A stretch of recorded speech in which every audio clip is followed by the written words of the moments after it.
All right, this is exciting, isn't it? Here we go, guys, in 5, 4, 3. Here we go.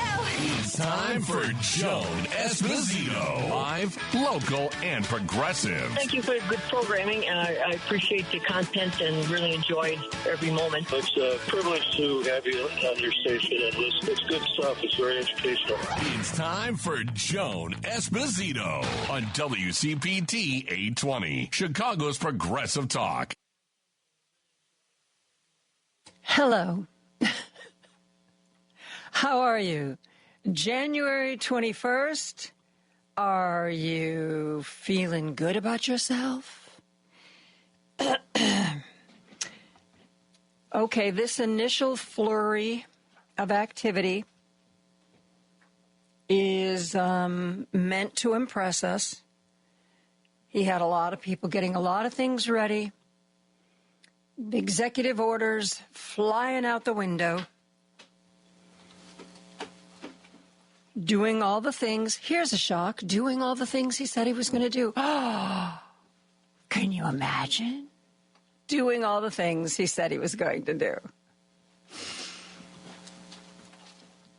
So, this is like, we got into the ring and our opponent landed their first hit and dropped us to our knees. It's not the whole match. It's not even to the whole first round. So get back up and keep going. Okay? Get back up off your knees.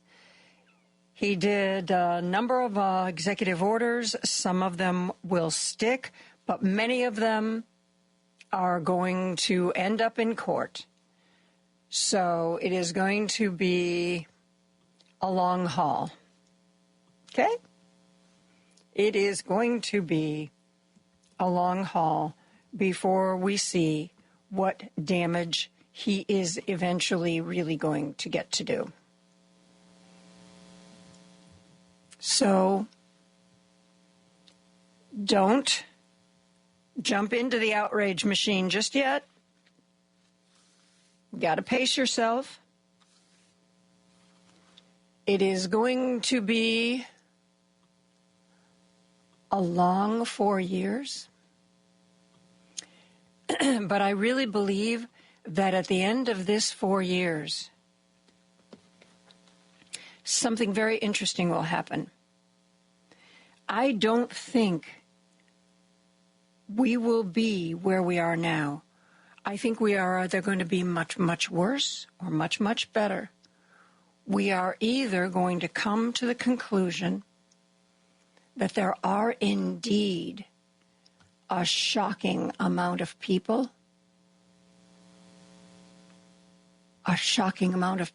who see the world in very strange ways, and we're going to have to figure out what to do with that. I've always said there's more of us than there are of them. And that is true. It is absolutely true.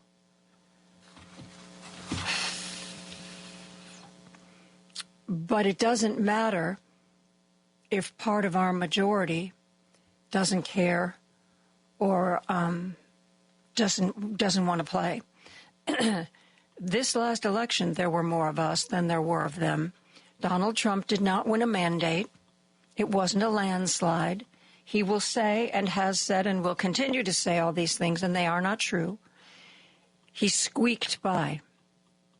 And unfortunately, he squeaked by in part because there were a number of Democrats who stayed home. Enough registered Democratic voters stayed home to really change the outcome of this election. Why did they stay home? Well, that's something we have to figure out. Definitely, there was a lot of frustration with how Joe Biden had been handling things with Hamas and Gaza.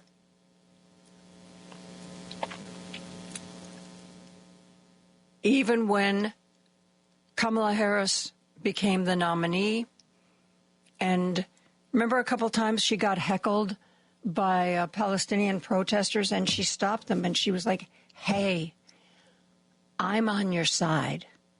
I agree with you. So what's the point of you, like, yelling at me? And was it too little too late? Were they so set in this, we don't like Biden, we don't like what Biden's doing, we don't like what Biden's doing, that Kamala Harris wasn't really able to set herself apart on this issue? She told those crowds, I get your protest. I agree with you. I do. So we had a lot of Democrats who stayed home. In Michigan, we had a fair number of Democrats who voted Jill Stein. Jill Stein, she's kind of like, with Jill Stein, it's kind of like Groundhog Day. You know, the groundhog only pops up once a year. Jill Stein only pops up once every 4 years. You talk about a Putin puppet. I mean, she makes Tulsi Gabbard look like a patriot.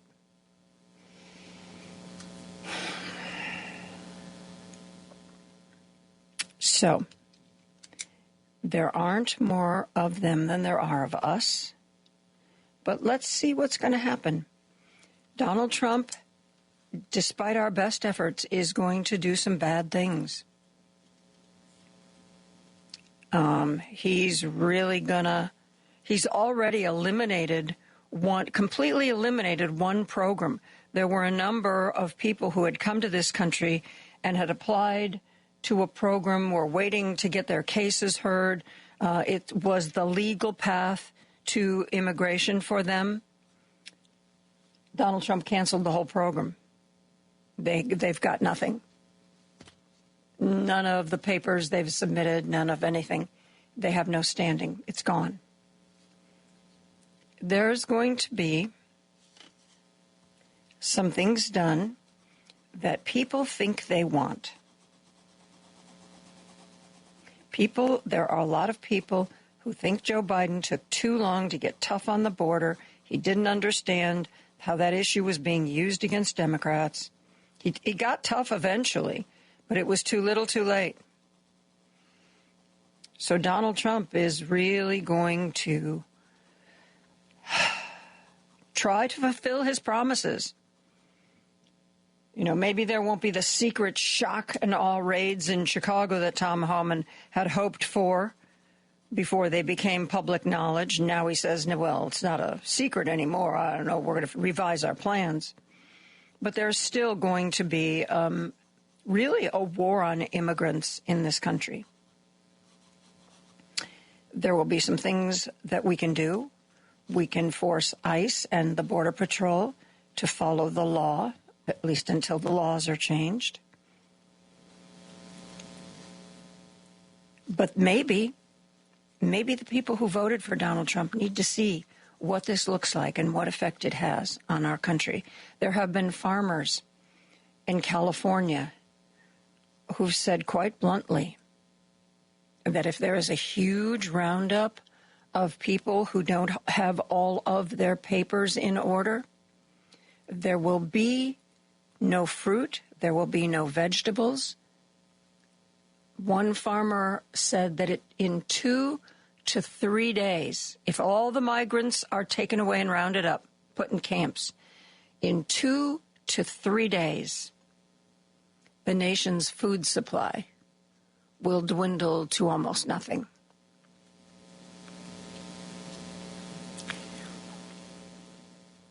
Maybe if we see that, maybe if that actually happens,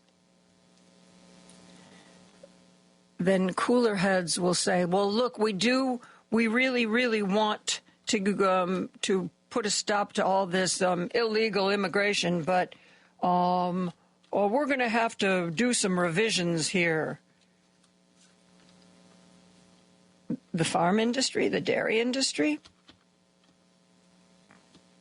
What was that dairy farmer? Was he in North Dakota or South Dakota? And he said that his dairy farm runs 24/7, and it runs with undocumented people doing a lot of the work. He said if there's a raid and they're taken away, his whole operation comes to a halt. No shipments. None. He said it would be immediate.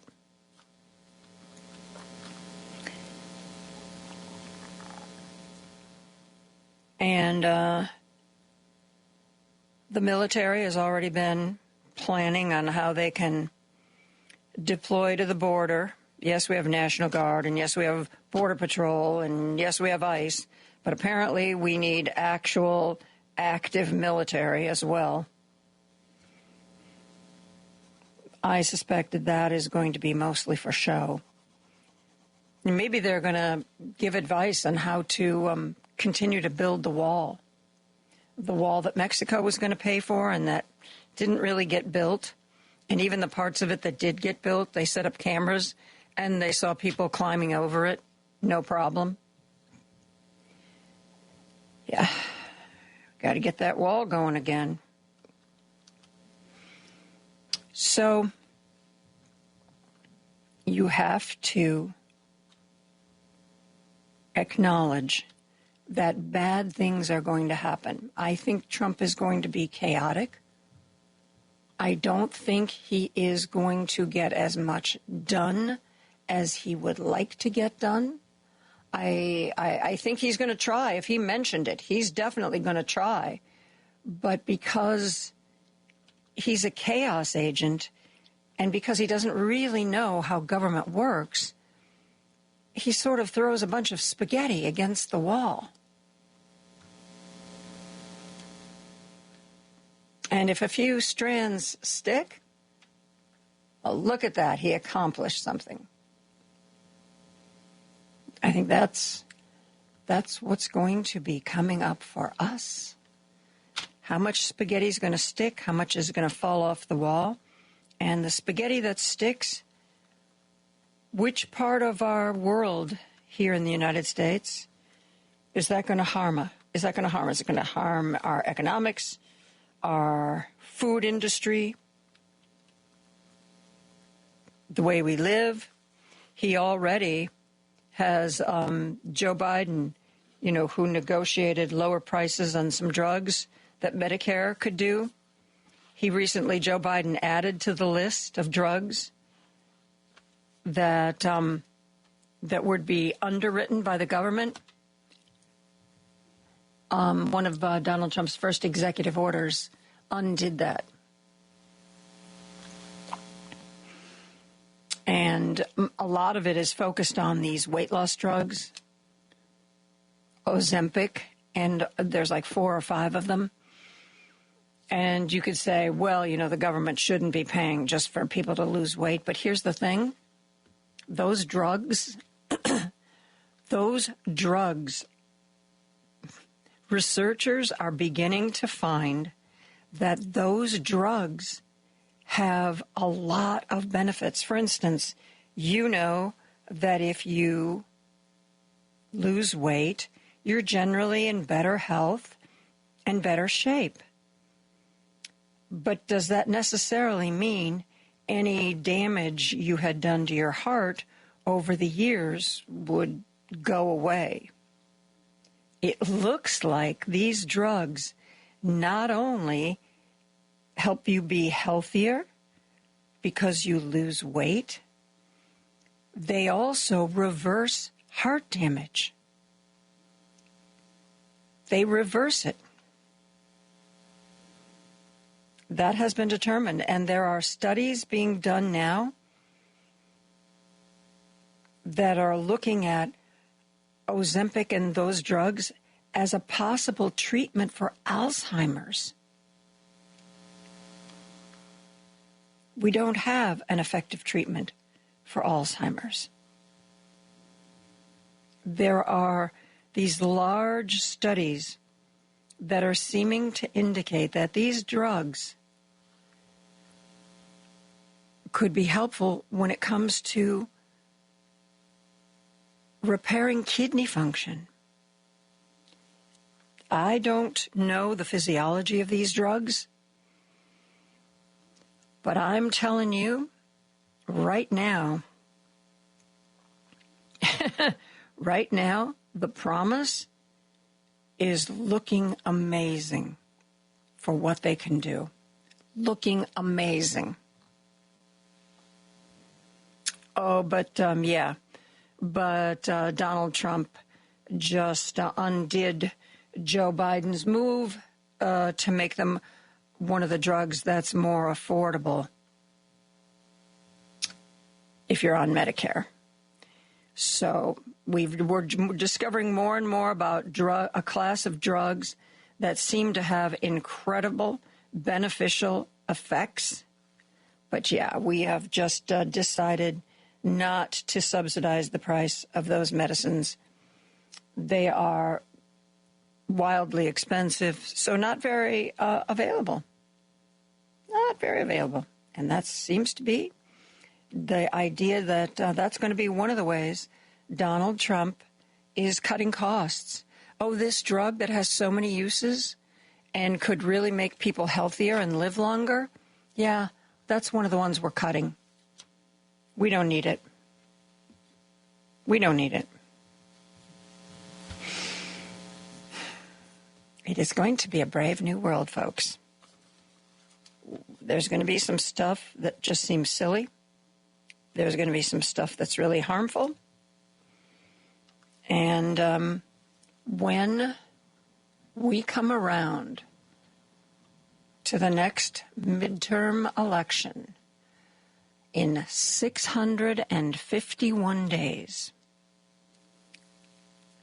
I'm just wondering how many of those folks who voted for that macho man who was really going to, put this country back on track. No more gay people.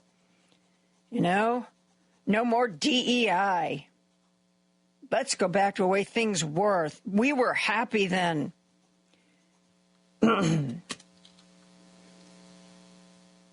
651 days after Donald Trump unleashes his programs, we'll see how his voters feel after that. I told you once, a long time ago, I had a friend who was usually pretty Democratic, but voted for Bruce Rauner because they just felt that the state spending was out of control, and, he was a businessman, and he was going to make things shipshape. One of the first programs that Bruce Rauner cut was a program that her son depended on. And she was dropped. And she looked at me and she said, well, I didn't think he would cut that program. It was a social net program. Guys like Bruce Rauner and Donald Trump, they don't need those programs. And sometimes I think they think the people who do need those programs are just slackers. Oh, your kid may have learning issues, but, your kid's got to toughen up. We can't do all this support stuff. It's too expensive. Kids got to make it in the real world. Happens over and over and over again. Anybody who gets in there and says, I'm going to cut. Anybody who tells you, oh, there's so much waste. We can get rid of all the waste. Well, sometimes who the waste is? The waste is your kids. They need help in school. They need funds for special ed programs. You know what? They're going to have to live in the real world anyway, so forget the special ed programs. Just put them in the classroom with the other kids. I don't care if they can't read and they're socially awkward. Just do it. That is where Republicans cut, because they sure don't cut taxes for their contributors. Corporate taxes, watch them. They're not going to go up. They're not going to go up to fund some of these special needs programs. No. They're going to come down. And remember when we were giving those corporations many years ago a big break, and it was, oh my God, it was going to set the economy on fire because they were going to have all this money to open new plants and modernize their plants. And you know what they did with their windfall? They bought back their stock. A publicly held company can use money to buy its own stock. And you know what that does? It makes the stock seem to be more valuable. It raises the price of the stock. So it doesn't benefit any worker. It doesn't benefit any community. But it benefits the people who own the stock, because they see a stock that last week was $20 a share. And this week that stock is $24 a share. My goodness, that company is doing so well. That's what happened when we were supposed to do the trickle down. We were promised there would be new factories, there would be new hires. Wages might even go up. And it didn't happen. It didn't happen. The company said, with all these tax breaks, we're now going to have a bigger pot of money at the end of the year. What should we do with it? Should we build some new factories? Should we hire some new workers? Should we create a few more products? Or should we buy our stock back? Well, you know, the company will be successful if we make more factories, but, you know, that's something that's going to take 2 or 3 years, whereas if we buy the stock back right now, the stock price is going to go up right now, and we are going to look like geniuses. No new jobs, no new factories, no raises or increase in benefits for the people who work there. Big tax breaks used to raise CEO pay and raise the price of a share of stock. So that's what's coming. It is not just what's coming. It is, as of yesterday, what's here.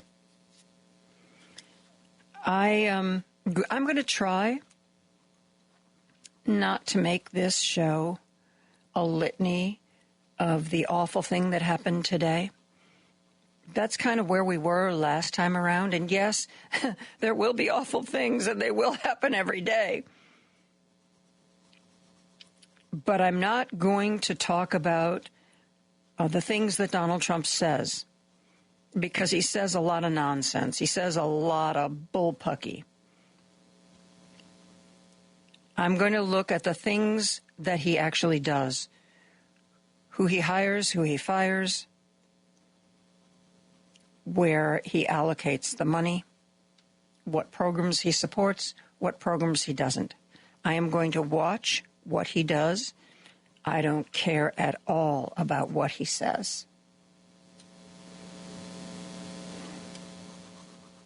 We're going to deal with reality this time around, folks. And if the reality is bad and it's something that we can help correct, we're going to do that. We're not just going to walk away. We're going to still fight. And let's pray that some of the Democrats in elected office are willing to fight with us. We're going to take a break. We're going to be back. I want to take your calls, 773-763-9278. You can text me on that line. You can call me on that line. We're going to take a break and be back with more after this. Joan Esposito, live, local, and progressive on WCPT 820. We spend the first hour of the show taking your calls, finding out what is important to you. Let's get to it right now. Our good friend Jim is on the line from Chicago. Hello, Jim. Hi, Joan. If anybody is naive or goofy enough to think that the law is going to stop Trump, they're nuts. Because let's face it, he subverted the law for years and years and years, and now the Supreme Court is in his pocket. So these cases would be. I wouldn't want to insure any of these cases going to the Supreme Court. I think. I half agree with you and half don't. I think that you're right. I think this court system is going to bend over backward to do what he wants in a way that's going to disgust the rest of it. But one thing, like he wrote an executive order saying there was going to be no more birthright citizenship. Well, that's in the Constitution. We would have to alter the Constitution of the United States to change that. And as pro-Trump as they may be, I mean, the Supreme Court isn't going to say, oh, yeah, you're supposed to change the Constitution, but you don't want to, so we're not going to make you. No, I think there are going to be some things that are so ridiculous and so obvious that even this very, very Trumpian court is going to put their foot down. You can't just write a memo and says, this part of the Constitution, Section 14, I don't like it. So I'm writing an executive order that it doesn't matter anymore. Yeah, I'm sure he'll challenge the Constitution itself, but eventually he's got 4 years to do it. But apparently he has no fear of the Supreme Court if he puts that law out the first day that you can't, birthright citizenship has to be eliminated. Somebody must have given him some advice. I don't know if he takes advice. But the other thing is, Joan, his emphasis on money is just absolutely the most uninspiring thing I've heard from an official anywhere on earth. This idea with crypto and his wife jacking for the other crypto, and everything is in dollars and cents with these people. There's no deviation from it. Tariffs on Canada, whatever, everything in his mind comes down to dollars and cents. Yes. When they finally put him on Mount Rushmore, which I'm sure that they can afford to do now after he steals God knows how much money and gets a couple of statues, they should have with dollar signs in his eyes. That's what he should have in his eyes. Yeah, because he doesn't have anything else going. He's absolutely. I never heard anybody talk about money 24 hours a day. And how about he called the prisoners the hostages today? They're hostages in his mind. Well, here's the rule of law being subverted right off the bat. So I mean, he's gonna, and I don't trust the law anymore. I don't even think about it anymore because this guy never would have been elected to begin with if we followed the law. But we don't follow the law anymore, so whatever happens, happens. So, but it's going to be absolute insanity. I can't even. I listen. Wait, this is a good one. They had a Republican mouthpiece on the Sunday talk show. He goes, "Well, the Democrats failed to realize what a genius Trump was." I said, "Well, my God, if that isn't the understatement, if that isn't the most ridiculous thing I've ever heard, that's the nerve of these people." Why particularly was he a genius? Was there some genius thing he did? Yeah, we missed his geniusness in making America great again. He's going to personally make this 80-year-old nutcase is going to make America great again. Anyway, Joan, I'm glad you're on the air.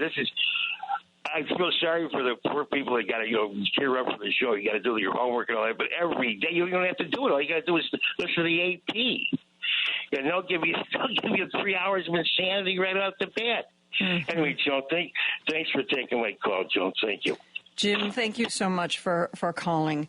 It is always a pleasure.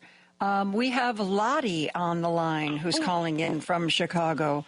Hi, Lottie. Thanks for the call today. I got correspondence from the Heritage Foundation, and it's a survey on illegal alien voting in the U.S. elections. And it has a number of questions as to whether America is being invaded by illegal aliens. That's just one of them.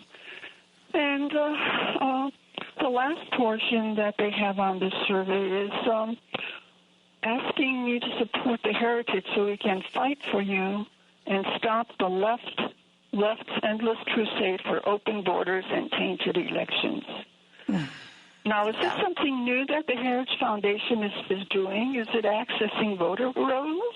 I have got to tell you, I mean, you don't have to scrape the surface too far to discover that my politics are Democratic, liberal, left. And yet, I think that anytime you do anything political, whether you respond to a survey or, God forbid, you donate some money, I think they put together lists, maybe even people who are on voter rolls. And I think both Democratic parties and Republican parties buy those lists, because I get the ones that I hate the most are the texts, because usually only my friends and family text me. And I get these texts. I'll get one text where Chuck Schumer needs me to spend some money on something, and then I'll get a text from Donald Trump. Don't I want to support him? You know, he's got all these great ideas. And so it doesn't surprise me. You've got the Heritage Foundation. When they come in, I don't even look to see who they're from anymore. I don't care if it's Amy Klobuchar or whether it's Melania Trump. I just hit delete and junk. So, you know, even though I've eliminated that particular phone number, they have a gazillion of them, and I know I haven't stopped. I've stopped that particular number from reaching out to me again, but in no way, shape, or form have I stopped the flood. Mm-hmm. Well, this is the first time that I got something like this from the Heritage Foundation, and it sort of struck me as being, well, who the hell do you think you are, you know? Excuse me. No, it's really weird. What freaked me out, at the beginning of this election season, I was getting all kinds of stuff, you know, from Kamala Harris. And then all of a sudden I started getting all this stuff from Trump. And I'm like, wait a minute. Who gave my phone number to these people? And it was a flood. It was just, you know, Donald Trump really needs this. Donald Trump really needs your money. Donald Trump needs. And I'm like, no. That's where I found the delete. And there's one button where you can delete it and label it junk at the same time. It's a beautiful button. It has multi-functions. And that button has become my friend. Well, I'm afraid I can't do that because I got this through the U.S. Postal Service. Oh, yeah. I'm sorry. I just thought I'd let you know. You know, you're always up there trying to inform us on what's going on. So I thought, well, give it a call. So I'm sorry, and I don't think, hopefully they won't come too often, but I can pretty much promise you they won't stop. Well, I do have a shredder. There you go. Well, you take care now. You too. All right. Bye-bye. We are going to take a break. We're going to be back with more calls and maybe read some texts right after this. Joan Esposito, live, local, and progressive on WCPT 820. We are taking calls and reading your texts. Let's go to our good friend Steve from the Gold Coast. Hello, Steve. How are you today? Well, a lot of days ahead of us. This is day one. Amen. Unless you count yesterday as day one. But and part of, I think, of how we move forward and how Americans react to the Trump administration depends upon the details. So, for instance, there's a lot of discussion about, you know, this agenda with regard to deportation of persons who are undocumented. So, for instance, if he focuses on criminal aliens, people who are here doing all sorts of crimes, who came here as undocumented individuals and then went on to commit crimes, many serious crimes, I don't think you're going to get a lot of backlash on that note. If, however, he starts deporting people, children, mothers who've been working for 20 years in industries that are central to this country, I think that's where you're going to get backlash because, you know, the wealthy are also the people who own restaurants and hotels and agricultural interests and all sorts of things, you know, food production, including the food we export, by the way, to a lot of other countries and make a great deal of money on, you know, are dependent upon these people. And they've always lived in this gray zone. It's this notion that, look, we get cheap labor, they get to be in this country, and that's the exchange. Everybody kind of looks the other way. Now, if you're going to disturb that balance, then there's going to be a cost. And then that begs the question, what happens when those interests start yelling at Mr. Trump and the MAGA world, you know, saying, hey, look, I mean, food costs are skyrocketing. We're losing money left and right. What is your plan to solve this issue? And don't tell us it's to deport more people. So, again, it really does depend upon how they proceed on some of this. But, the other question is things like, alienating Canada, Mexico, and so forth. As if, they're not capable of instituting their own tariffs. When you start a tariff battle, that's what it becomes. You impose tariffs, they start to impose tariffs. And the ones who pay for it are customers. So, at some point, someone's going to wonder, why is that Toyota that I want to buy $5,000 more than it was a few months ago? My brother and sister-in-law just bought 2 Japanese cars for exactly that reason. They were afraid that, a tariff war was going to drive up those costs. And the reality is that, look, I think Americans can make better cars, but right now we don't make anything that comes close to the quality of a Toyota or a Honda or a Mazda. And that's why Americans buy those cars as opposed to the American automobile industry that's, quite frankly, hobbling along. And we don't even make a lot of cars that are in certain classes of automobile anymore because we just couldn't compete any longer and we stopped making them. So, like I said, it's easy to say these things in the abstract when you're running. But what happens when, again, some of the people who are supporting you, both the people at the bottom and those at the top, start to feel it in their back pocket? And then what do you do? So that's when I think you get a backlash, and I think you get a very different outcome in terms of the midterm. So again, it goes back to the details about how he plans to do this. So on a lot of things, like I said, I don't think that the Democratic Party is going to be out there marching because somebody who's a 3-time convicted violent criminal was deported. But I think that what we do take issue with is, you can't just upend the American economy, and both Americans and non-citizens are going to suffer as a result, simply because you made a campaign promise because you didn't have any idea about the complexity and nuances that are involved in this, because we didn't get here yesterday. You can't just do away with 10 million people and say, oh, well, yeah, the economy will continue to function. Alabama tried this about 15 years ago, and it lasted about a year. People fled to other states because they didn't want to work in the field, obviously with the threat that they could be apprehended and deported by local officials who would be working with the INS. And what happened? Crops rotted in the field. They had to double and triple wages, and Americans still didn't want those jobs. Nobody wants to work in August in Alabama kicking things in the fields. I'm sorry. Americans are just not that people anymore. You're absolutely right. And that's what everybody in the farm industry keeps telling those who are in the halls of power. But Donald Trump doesn't seem to have taken in that message.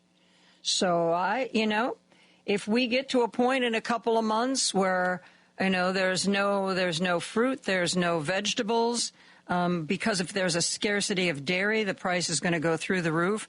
Because of bird flu, the price of eggs is already going through the roof. I've seen pictures of grocery stores where the refrigerated cases that usually held the eggs are 3/4 empty.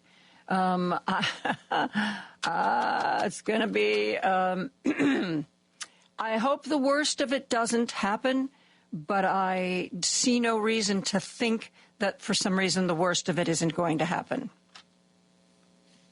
Yeah, there's going to be a lot of infighting. There's going to be, differences between states in terms of how they respond. Some states are quite frankly going to say, look, call the local sheriff, call local police departments and whatnot and say, look, forget what we said a couple of months ago. We're just going to table those policies. We need these people. And then you're going to have other places that are, sort of the Marjorie Taylor Greens of the world who are going to insist that we continue those policies irrespective of the impact they have on our economy and everything else. So, and people vote, as they say, they vote with their feet. Migrants also can opt to vote with their feet in terms of where they opt to work. So, if Alabama's doing this and Arkansas isn't, I'm going to go to work in Arkansas. That's why they're called migrant workers, because they migrate. And, they can leave you high and dry. So, some states will benefit, others won't. But it will all come down to, who's willing to recognize, the harm that's being done. Yes, if they're even capable of that. We're just seeing the beginning of this. Donald Trump is throwing, as I said, a lot of spaghetti against the wall. There have already been legal challenges filed, as a lot of the texters are pointing out. We knew some of this was coming. We are ready to go to court to try to stop it. What gets stopped and what ends up going through? All I know for sure is that the Elon Musks of the world are not going to suffer in any way, shape, or form like the people of the city of Chicago or the people of Des Plaines or the people of Waukegan are going to suffer. Not even close. Yeah, exactly. I mean, he's one of those people who can afford to stand on his ideology because, in the end, his industry is not reliant upon this group of people. But there are a lot of other industries that are. So, I mean, ask yourself when you stay at a hotel, where I frequently do for work, who cleans the rooms and who's bussing the tables and who's working in the restaurants. And, everything that gets done in a lot of our major cities is done by people who, quite frankly, many of them are not necessarily here legally. But they're hardworking, they're law-abiding people, and they are an integral part of this economy. So, again, if you want to do this, there are ways to do it. Simply yanking millions of them out from under our economy and our society and shipping them out somewhere is not how it gets done. Exactly. Steve, thank you for the call. Always a pleasure. Let's go back to the phone lines. Our good friend Roosevelt is waiting to join the conversation. Hello, Roosevelt. Joan, thank you for taking my call, my friend. Okay, I'm going to start with this. We're thinking too rationally because he did this before. Remember, he did this with the farmers his first 4 years, and he bailed them out. He sent them billions of dollars. And I have an article here. Because they got into such trouble because of the measures he'd put in place. Right. So my point is this. We're thinking a rational president, a rational person. This guy is irrational, and we don't know what the ultimate plan is. I don't think he cares about the economy because he's done it before. He always has a way to manage to get money to shut people up, and he did it with the farmers, and they still voted for him, from what I understand. So I think the plan is to damage the economy of Canada and damage the economy of Mexico because everybody's going to be hurt when these tariffs are going to be hidden back and forth, meaning from Mexico to the United States to Mexico. I don't know what the ultimate plan, but I think he doesn't care because that's what a rational person would do, like what Steve was saying, where, certain states are going to be hurt. And that's another question I have for you. Why doesn't any of the governors, like Florida, I know what the answer, one of the answers is, Florida, where all these crops are being, how come they don't speak up and say, hey, wait a minute, that's going to hurt me. That's going to hurt my state, or senators from those states, because they are going to be hurt. They're the first ones to be hurt. And it's a lot of those states, such as what you said before. I think you said North Dakota, South Dakota, one of those states out west. The farmers are already, on pins and needles to see what this guy's going to do. So basically what I said before, a rational person will say, oh, yeah, look, the prices are going up. Remember, he's got 4 years. He creates problems, and then he fixes the problems. He says, see what I did?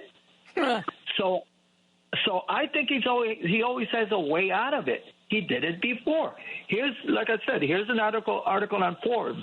It says bankruptcies and suicides rise because of Trump tariffs on farmers. This is back in 2019. What is this? August 30th, 2019. So I think we're making too much sense of this, thinking that he's going to do that. Here's another political. Here's your check. Trump, massive payouts to farmers will be hard to pull back. This is political. Political, July 14th, 2020. So I don't think he gives a heck about the economy.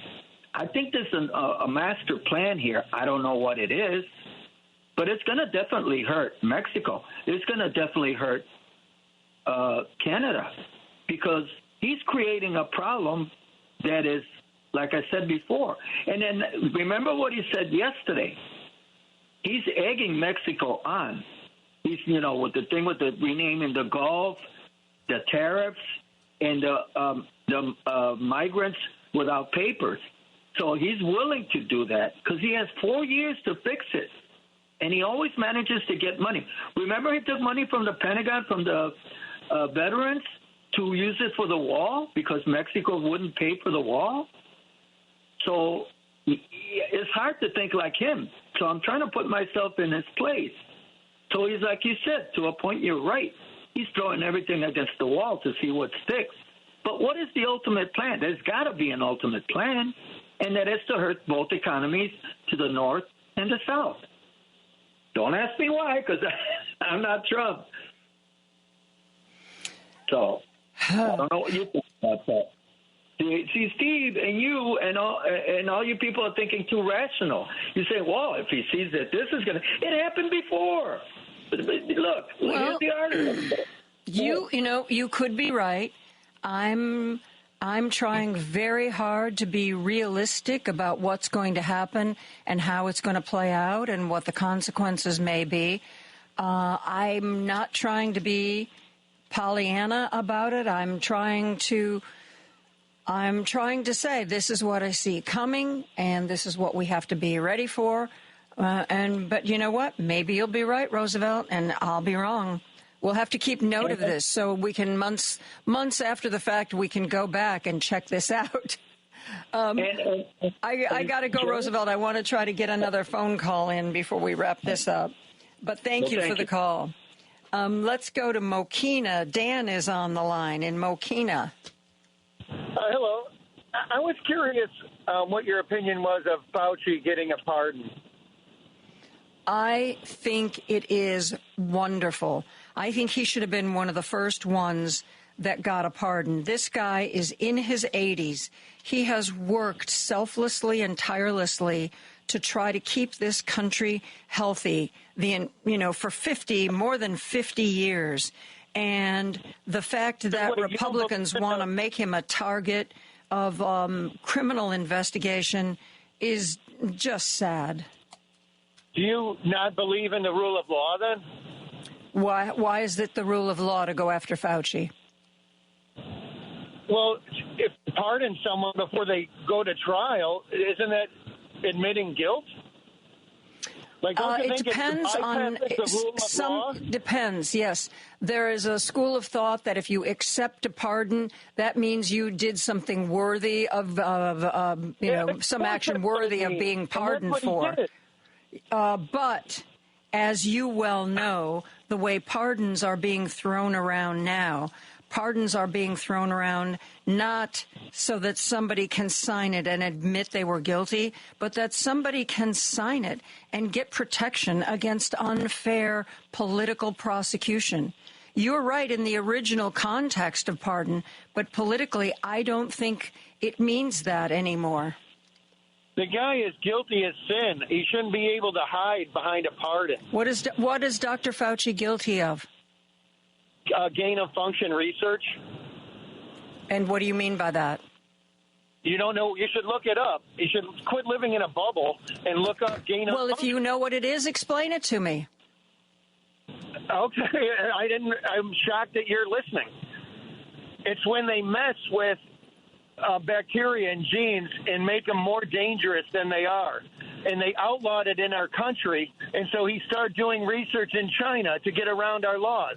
And that's what that was a big rumor that there was a research lab in China that we had a relationship with. It's called the Wuhan Research Lab. You never heard of it? But the relationship was not that we were telling them to weaponize viruses. There was a very tenuous relationship, and it ended. It is not. What you're talking about took what little information there was and created a whole conspiracy theory about it, that somehow we were using China to create these weaponized viruses. That we have not proven anything like that. In fact, the opposite. Yeah, because you can't prove it if you don't let it go to court, if you pardon everyone.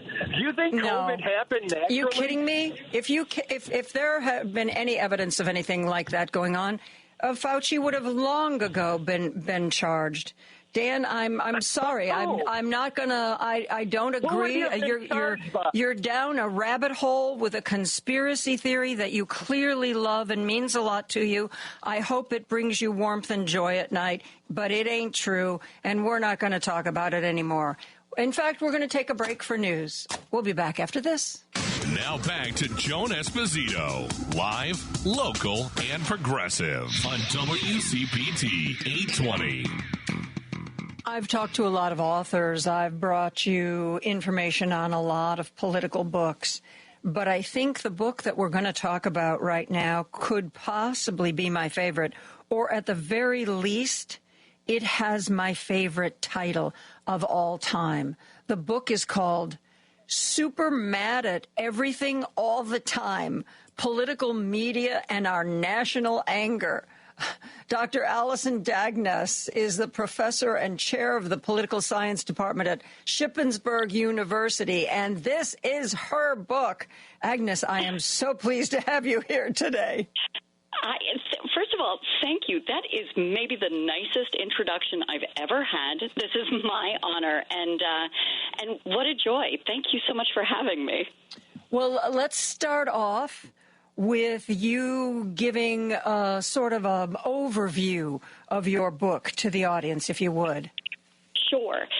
What's crazy is that it came out 5 years ago, and I'm in the process of updating everything with a whole new book because so much has changed. But it really is about political media and right-wing political media during Trump 1.0. Because what I noted at the start, like in 2016, was that my students, especially my conservative students, were talking about things and getting their news from places that I had no idea what they were talking about, none. And I make this classic mistake over and over again that I think if I investigate something and I can explain it, then it'll make me feel better. And in this case, that did not happen. I did not feel much better. But what I found after interviewing about 36 different Washington and New York journalists and producers and activists and a whole bunch of folks was that the American political media have become very polarized, but not in equal spheres. There's an asymmetry to this. And on one side are the mainstream media and the purposely liberal progressive media. And on the other is this tightly closed, non-competitive antidote to everybody else. And so what right-wing media outlets I discovered were doing was really not news. It was just more commentary and throwing narratives up to see what would stick on the walls like spaghetti, and then, putting those narratives through. And it created an echo chamber, a feedback loop, filter bubbles, all the things that we talk about. But what was riveting was really to hear how many people working in Washington, working in the news, even working within conservative media, sort of copped to the fact that they were doing something totally different. This was not, when people say they get the news from Facebook, that's when everybody should really start running scared. And so I investigated all of that, and I answered a bunch of questions as to how this came about and why it happened and why it's so popular. And I was able to answer the questions, but I did not feel better about it. And unfortunately, what's happened, even with 4 years of a Democratic president, is that it's no longer just this right-wing media circle system anymore. It's become far more fragmented.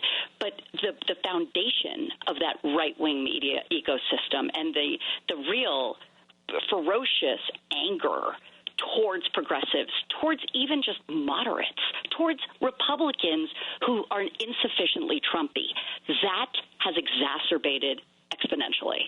And so it's astonishing to me that everything that I was talking about in 2019 has not only continued but grown in a way that's really frightening.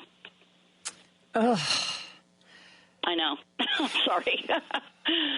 Well, what's the fuel that is causing this fire to burn out of control?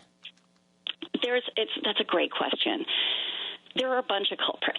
And so, first is human nature, right? We as people, apparently we have discovered, are very motivated by anger and by rage. And then technology tapped into this, and social media is a very big culprit in all of this because we're able to connect with one another in ways that are very good, but we're also able to connect with one another based on a foundation of grievance that may or may not be accurate. And so what right-wing media outlets have done is they've detached their audience from reality. And the political wins on the right that have come from this has changed the incentive structure for electoral politics. And so if you look at kind of the big names, most Americans really have a tough time naming their own congressperson, but I think most people, and your audience 100% are going to know, they know who Marjorie Taylor Greene is, right? They know who Matt Gaetz is. And that's not because they're very efficient in terms of lawmaking, but because they were very loud, and they were very rageful, and they made you feel just really, really angry. And so that has totally shifted the way that 50% of the American public is not only consuming news and understanding stuff, but really moving them away from a fact-based, reality-based information system. And it leads to overconfidence, and it leads to wide misinformation, and it led to the election of Donald Trump back again. Why would consuming all this misinformation increase their confidence? Because it's another excellent question. Because as they connect with one another, they realize like, oh, okay, you agree with me? Great. Then you're good. If you disagree with me, then you're bad. And so it's just very easy now to cut people who disagree with you out of your life. But if you consume information from inside this sphere, then your greatest fears are going to be reaffirmed. You're going to be told you're the smart one for identifying these things, for believing the quote-unquote truth. And you can find compatriots who may not necessarily live around you, but who may live around the country and who believe everything you believe. And therefore, if you're mad about something, you could find someone who's even madder. And that kind of connection is, it's really, really dangerous. Now, I live in a part of Pennsylvania. It's Trump country. It's very conservative. And so what I've seen is that when you even take it off of social media, the folks who swim in these ponds and who get their news from Fox News or Breitbart or OANN, then when you go out and you meet your buddy at the VFW, if they're swimming in those ponds too, then you can connect and reaffirm each other in person. So it's both virtual. It's not just our phones. It also is just the inability of people to go beyond, it's not even their comfort zones, just to even fact-check something. That's just toast. And there's really no reason to if everybody around you is telling you you're the smart one. Real self-fulfilling prophecy, real nice loop they've got going there. Yes. And yes, why is it? Does it have something to do with the way we are wired physiologically? I agree with you. I mean, anger is much more riveting. Much more motivating. There was a famous reported interview right after Rush Limbaugh. As soon as they got rid of the fairness doctrine, and Rush Limbaugh didn't have to, do both sides. He really came into his own, and it was all, this anger and really, really vitriolic radio ranting. And a group of Republicans visited him, and they were like, oh, my God, we are so glad you're on our side. Let's talk about some of the issues that we would really like you to talk about on the air. And the way it was reported, he looked at them and he said, I don't care about issues. I care about ratings. And when I get mad, I get ratings. So I'm not a Republican per se. I'm not an ideologue. I just want to get people riled up every day. And of course, he became a huge star. He did.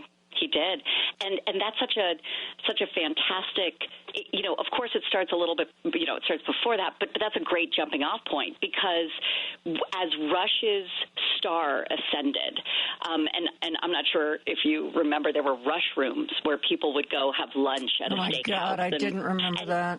Yeah, and listen to Rush Limbaugh, and they would, all of these guys would sit there and drink martinis and smoke cigars inside, and listen. They would broadcast the Rush Limbaugh show, and it became so popular that he tied himself with Newt Gingrich, who became sort of the star of the Republican House by changing leadership in 1994 from 40 years of Democratic control to Republican control. And he did that by taking a page from Rush Limbaugh's playbook, by saying, okay, we are just going to, everyone's been getting along way too well. We have to start using these very specific words about our Democratic opponents, and we're going to crush them. And I like to say that Democrats bring an NPR tote bag to a gunfight.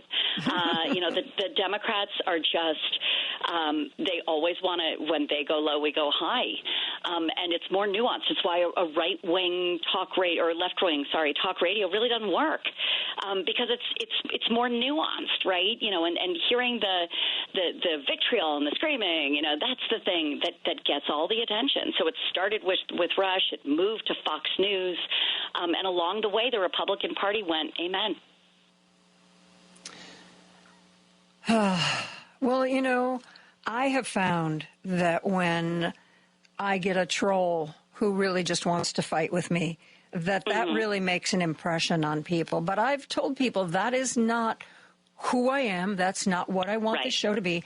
And frankly, I don't know if he deserved any of the other awards he got, but Rush Limbaugh certainly should have gotten an award for just the stamina, because, being angry all the time is exhausting. That's what I kept thinking, that after Biden was elected, like, everyone must be just so tired. Like, maybe we will go back to some kind of politics where, sure, there's going to be oppositional, discussions and rhetoric, and that's fine. But maybe the temperature will lower. I kind of thought it would be like a car driving around a cul-de-sac and they would eventually run out of gas. I have no idea. First of all, I am in awe of you being able to talk intelligently for as long as you do every day, because that takes so much effort and so much intelligence. But to be able for 3 hours a day to just rail against somebody, I don't understand how he did it. I don't understand how the right wing is still doing it. And it must be some sort of like emotional feedback where you just feel like, okay, I got more in the tank. I can keep on hating. I don't get it. I just don't. It's different to have a thoughtful conversation. Still hard, but different. It's it must be just terrible. Ugh. I don't want to live in that world at all. I don't want to live in that world at all. And here's an interesting, we have to take a break. I'll get to that interesting thought when we come right back after this. I'm talking to Dr. Allison Dagnes, professor and chair of political science at Shippensburg University. We'll be back with more after this. Joan Esposito, live, local, and progressive on WCPT 820.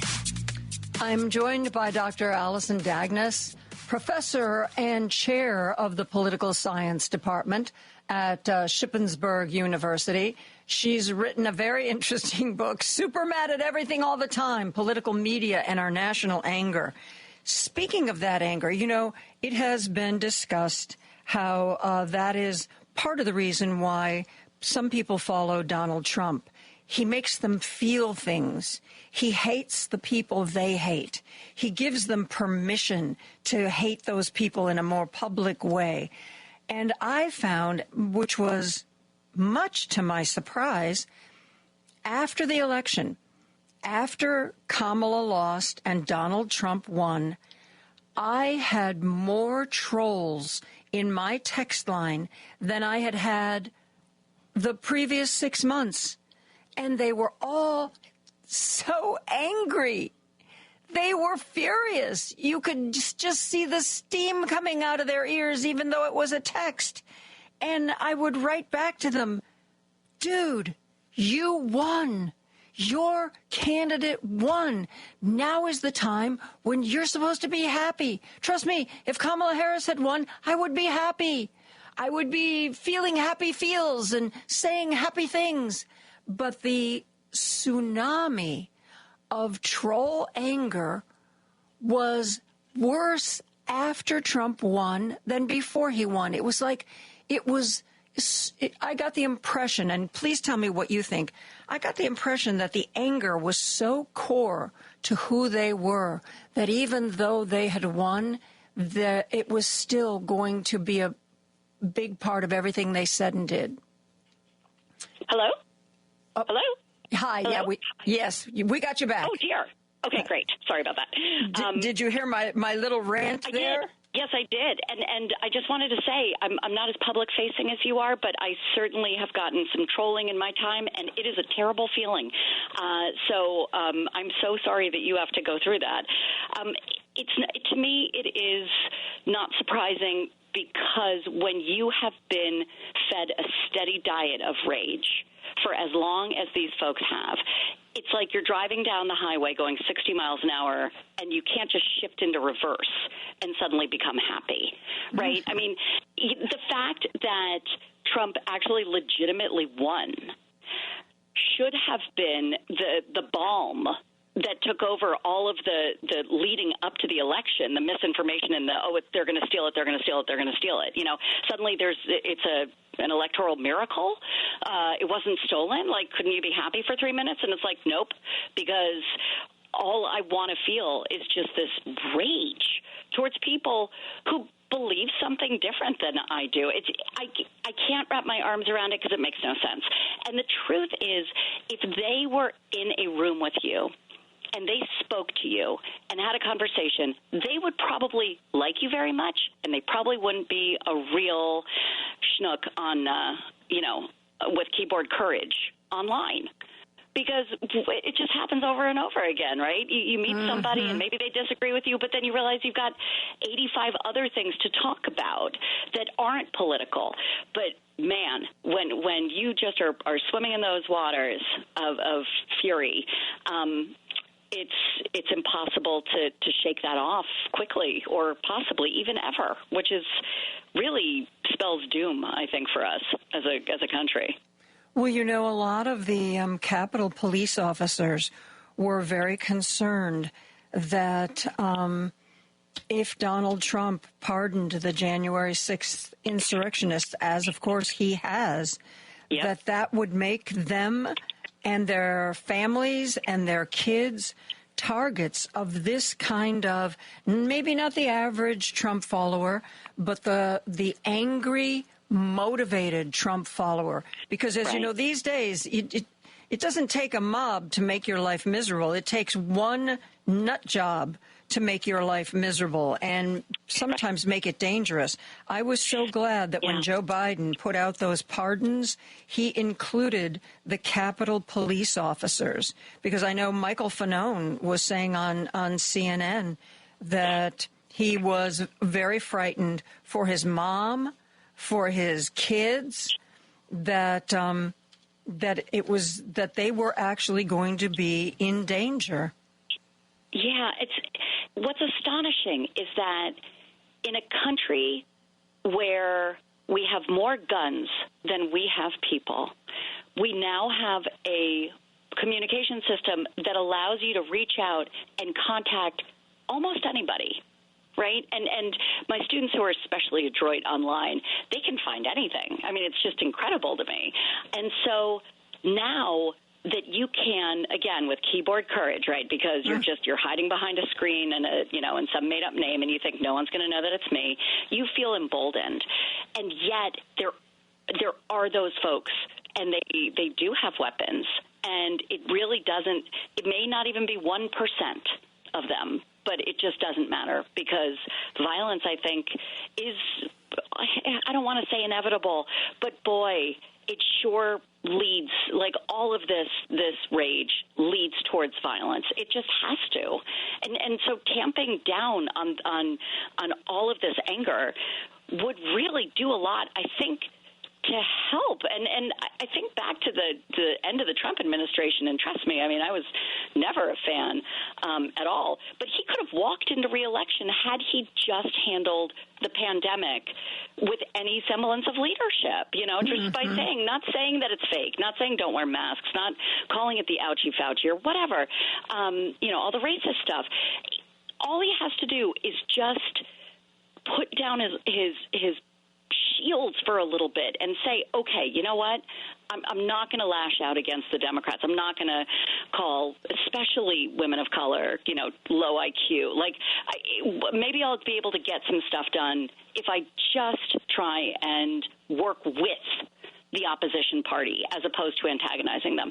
And I just don't see any indication that he's going to do that, which means that the threats will continue and they will grow. And as we, are in just awash in information and content in this attention economy, where everybody's competing for eyeballs and ears and, the cameras, politicians and media figures, all of it, and all of it's monetized.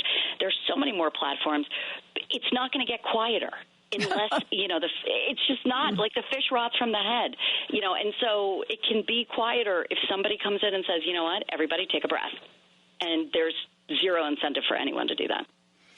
The people who are fueled by anger, will that eventually work itself out? Will that emotion simply at some point run out?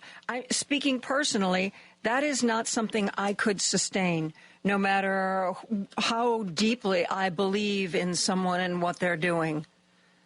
Right. Do you think it will fade of its own? I had hopes. I really did. I thought that I did not anticipate a successful second run for Donald Trump. I really thought, okay, that was his act, and now we're on to a different, a different play. But I'm not sure. I think, to your question earlier, is there something that's inherent within us, to hold on to this? We now see so many progressives, who are just also enraged, and for every right reason, right? I mean, the threats to democracy, the threats to people, to groups, that can be infuriating. The problem is that those on the right are getting information that may or may not be true that's telling them that they're angry for all of the right information also. And so that's the problem, right? I think there's unfortunately just too much money to be gained by all of this, and unless those incentives change, I'm not sure how we're going to be able to pull ourselves out of it. I know it's not optimistic. I'm so sorry. Well, let's look forward to the next book. How it all ended and how it got so much better. It's actually the title of the next one's going to be called, Well, That Escalated Quickly. Okay, all right. Yeah. I just look at everything that's changed and think, gosh, that's fast. You know, so hopefully, it takes good, thoughtful people like you, to ask questions that are hard to answer. And that's what we just have to keep on doing, is just asking hard questions and being reflective and being smart. And so thank you for letting me be a very small part of what it is that you're doing, because it's truly important. Well, I'm so glad you're here. Again, folks, the book is Super Mad at Everything All the Time, Political Media and Our National Anger, written by Dr. Alison Dagnes, who is the chair of the Political Science Department at Shippensburg University. Alison, thank you so much for being here. It was delightful, and I look forward to the next book. Oh, thank you very, very much. Thanks. We're going to take a break. We're going to be back with more after this. Joan Esposito, live, local, and progressive on WCPT 820. We are going to continue to talk politics in a very special way. Remember when Donald Trump was president the first time and eventually the Washington Post newspaper started recording the number of times that he lied? By the way, in his inaugural address, it was filled with lies. He said things that just were demonstrably untrue. Well, how do we feel about that? There is a book called A Right to Lie, Presidents, Other Liars, and the First Amendment. The book talks about how the Constitution feels about lying or not lying on behalf of its presidents.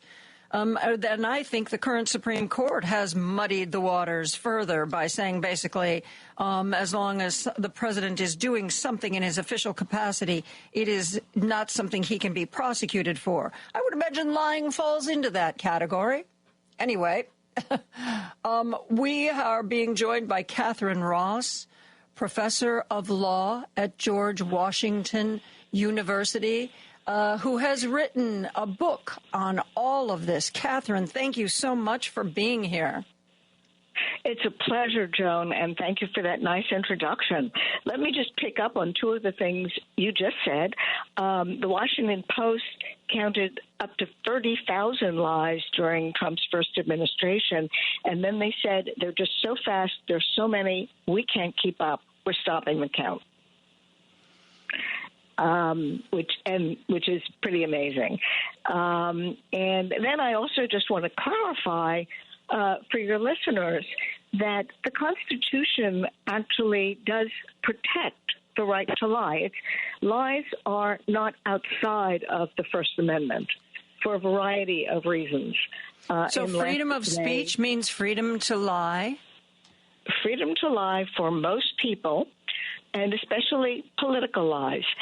And the reason for that is that otherwise the government becomes the arbiter of truth, and it decides what topics you can lie about and what is a lie, which would often mean choosing the information that the state wants to put forward. You just think about the difference between what the Biden administration would label a lie or the judges appointed by Democrats and what the Trump administration would label a lie, and the judges, like Judge Cannon, if there were lawsuits over whether something's a lie, then we really are in an Orwellian situation, 1984, as several courts have pointed out in protecting lies. So what the Supreme Court held in 2012, and then I'll get out of this legal deep dive, is that lying without more cannot be penalized or made illegal. And they didn't really give us a lot of guidance, but they said the more might be a direct benefit to the liar or something that unfairly harms the listener. And then we would have to debate what that is. But just because something's a lie, unless you're using it to commit a crime or defraud someone, or defame someone, we've had a lot of big defamation suits coming out of or related to the last election, then it's protected. It has to be tied to some other crime or harm or demonstrable benefit. That if we made political lies a crime, then it would be up to the government to decide what was truth. So since we are not doing that, and that is not the case, is it up to journalists? Does that make this fall on journalists or regular voters to decide what is truth if they're being fed lies? That's a great question. Let's start with the press, because traditionally we all got our news. I mean, that's an exaggeration, but there were main sources of news that most Americans shared, whether it was national newspapers, local newspapers, radio shows like yours, television news that wasn't quite so fragmented by political beliefs. There were 3 major networks. Most Americans came home from work earlier than we do today, and they watched the nightly news. And so we had a shared vision of reality most of the time, and we counted on the media to expose lies and to do some deep digging. And now we have a population that largely doesn't believe in the truth, doesn't get their news from similar sources. They're in information silos, as we put it. And the media has really also let us down. It let us down in the last, I would say, 3 elections, particularly in 2016, where they just assumed that Hillary was going to win, and they attacked her, and they took an arm's length view of Trump when there was an awful lot to reveal about him. And even today, they are doing kind of on the one hand, on the other hand, with headlines. Yesterday, some of your listeners, you may have seen Elon Musk made the Nazi salute at a gathering following the official inauguration. And mainstream media is saying, oh, there's some doubt about what was the meaning when he put his right arm out, palm down. Who knows what that means?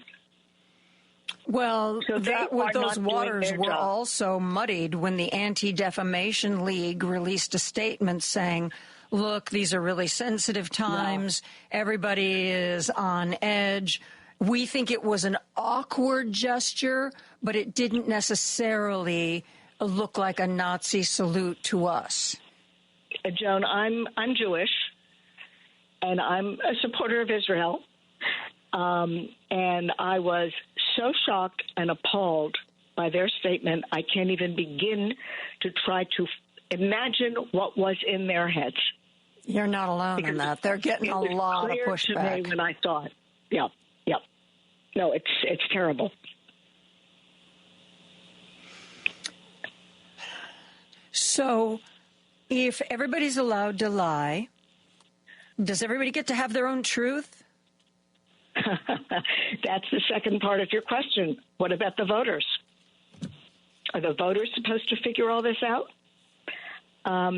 In Trump's case, the lies come so fast and so flagrantly that even those of us who follow them for a living or, are expected to comment on them, it is really hard to keep up. And then with each one, you would have to actually do some investigation on your own if the newspapers aren't, giving you the information that you need in an easy-to-digest form. That's asking an awful lot of voters.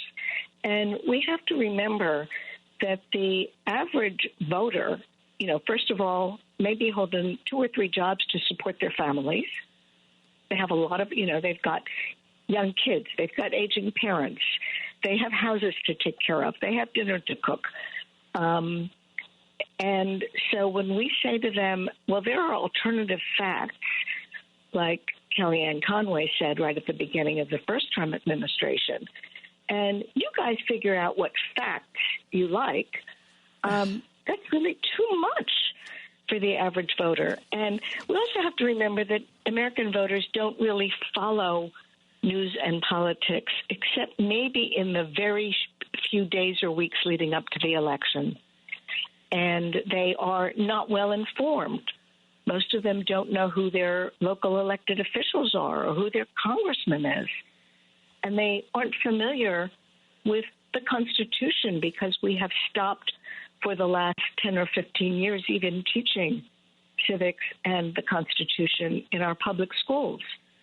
So I don't know how we can expect the average voter to determine what is true or what is real or even what I like to call, or what we professionally call, verifiable facts. So there are some things that are facts that are measurable and provable. There are other things that are opinions, and those are never true or false. If you take the same facts and you draw a different conclusion from them, that's a different story. And then there are also many ways of skirting the lie or skirting the truth, and Trump is incredibly gifted at doing that.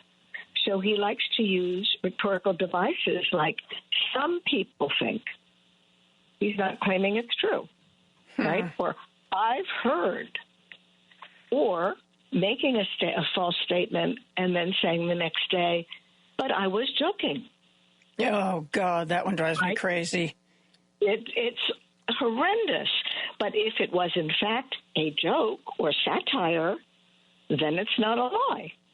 And some things, and I discuss this in my book, some things are so simply unbelievable that the speaker can get away with it because the definition of a lie in the law is something the speaker knows to be false and intends the listener to believe. So if you tell a lie that is so big, no reasonable person could be expected to believe it, then you stay on the right side of the law? That's a defense. You put it exactly right. No reasonable person would believe that.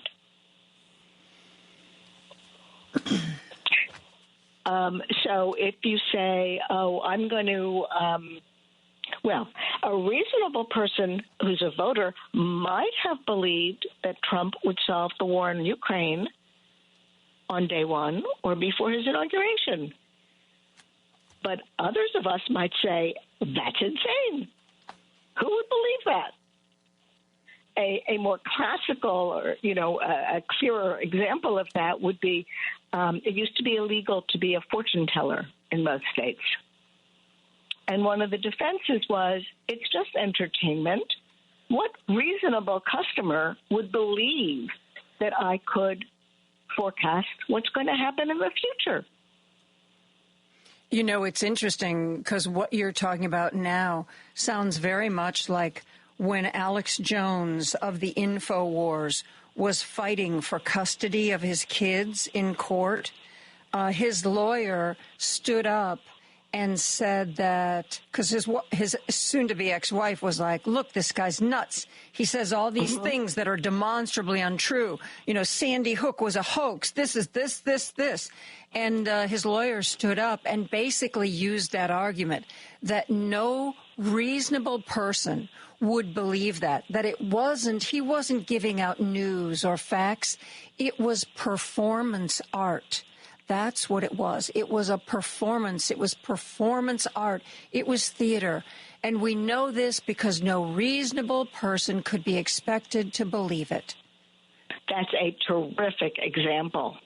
And performance art is one of the terms that's being applied to some of the so-called executive orders that Trump signed yesterday afternoon because they are so transparently unconstitutional.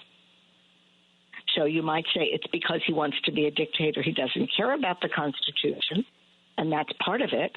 And the other part of it is we're just laying these out as statements that our masses will love them, and we don't really care whether they're legally enforceable or will be overturned by courts. We just want to say we did our best. Catherine, we need to take a break. I'm talking to Catherine Ross, who's a professor of law at George Washington University. Her book, A Right to Lie, Presidents, Other Liars, and the First Amendment, will be part of what we talk about when we come right back after this. Don't turn that dial. A dangerous mistake to make. Joan Esposito, live, local, and progressive. Returns right now on WCPT 820. I am joined by Professor of Law at George Washington University, Catherine Ross. She's written a book, a right to lie, presidents, other liars, and the First Amendment. Okay, how about somebody like me? I'm in the public forum. I'm in the public eye. Do I have a wider latitude to lie in this particular venue where I'm talking on the radio than, say, when I'm sitting in my lawyer's office trying to negotiate some sort of contract? Interesting framing. You have the same right to lie in your public appearances as you do over the dinner table. I don't know what kind of lies you might tell in trying to negotiate a contract. So I'd advise you not to lie to your lawyer and not to tell lies in negotiation that can be shown to have resulted in an unfair contract, because it might endanger the contract once you get it. But what you don't have a right to do is lie about other people in a way that damages their reputation. And if you're lying about me, you know, I've been on the radio, I've been on TV, I've written a book, but I'm not what we call a public figure, an easily recognizable person. But if someone is a public figure, you have a lot more latitude to lie about them. Not intentionally, but there's a different law that applies, in part because we have a right to criticize our public servants. And so this law comes from this court-created doctrine, comes from concern about political debate and giving people a little room at the margins to make mistakes in what they say. And this is one of the things that the Trump people very much want to overturn, because Trump would like to be able to sue everybody for defamation. But he is indisputably a public figure. And there was a recent controversy over what this all means involving George Stephanopoulos and the his network's ABC's decision to settle with Trump, because George Stephanopoulos made a mistake. He said that Trump had been convicted as a sexual offender rapist, where, in fact, a civil jury of his peers had ruled against him in a defamation case brought by E. Jean Carroll, who had claimed that he had raped her in Bergdorf's Goodman's in a dressing room, and the jury handed down a huge judgment. And but as part of that case, the judge established that Donald Trump, had penetrated E. Jean Carroll, not necessarily with his member, but with his fingers. And then later, I believe that same judge said, you know, if you're looking at a legal definition, that looks like rape to me. So I still don't understand where Stephanopoulos went wrong. He did rape her under New York law. That's what the jury found. And that was a very clear statement.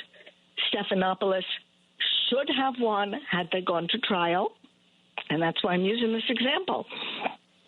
But Trump has scared people, and ABC decided it was better to pay him off.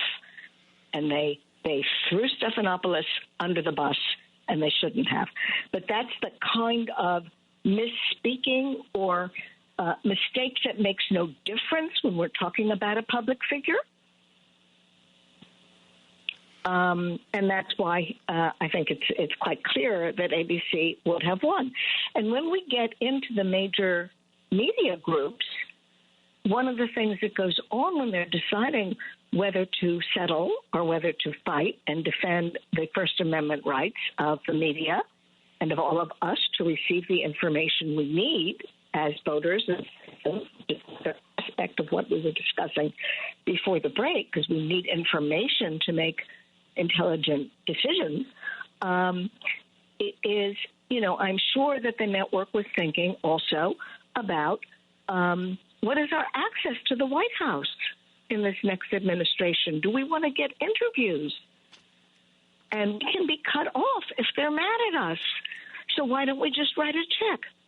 And we have seen the media and many office holders, public servants at all levels, hating to Trump before he even took office.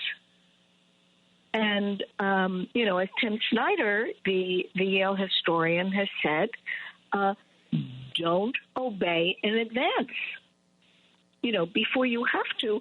And I am sure he would agree with me in saying, and don't obey ever, because a dictator cannot survive if everyone disobeys.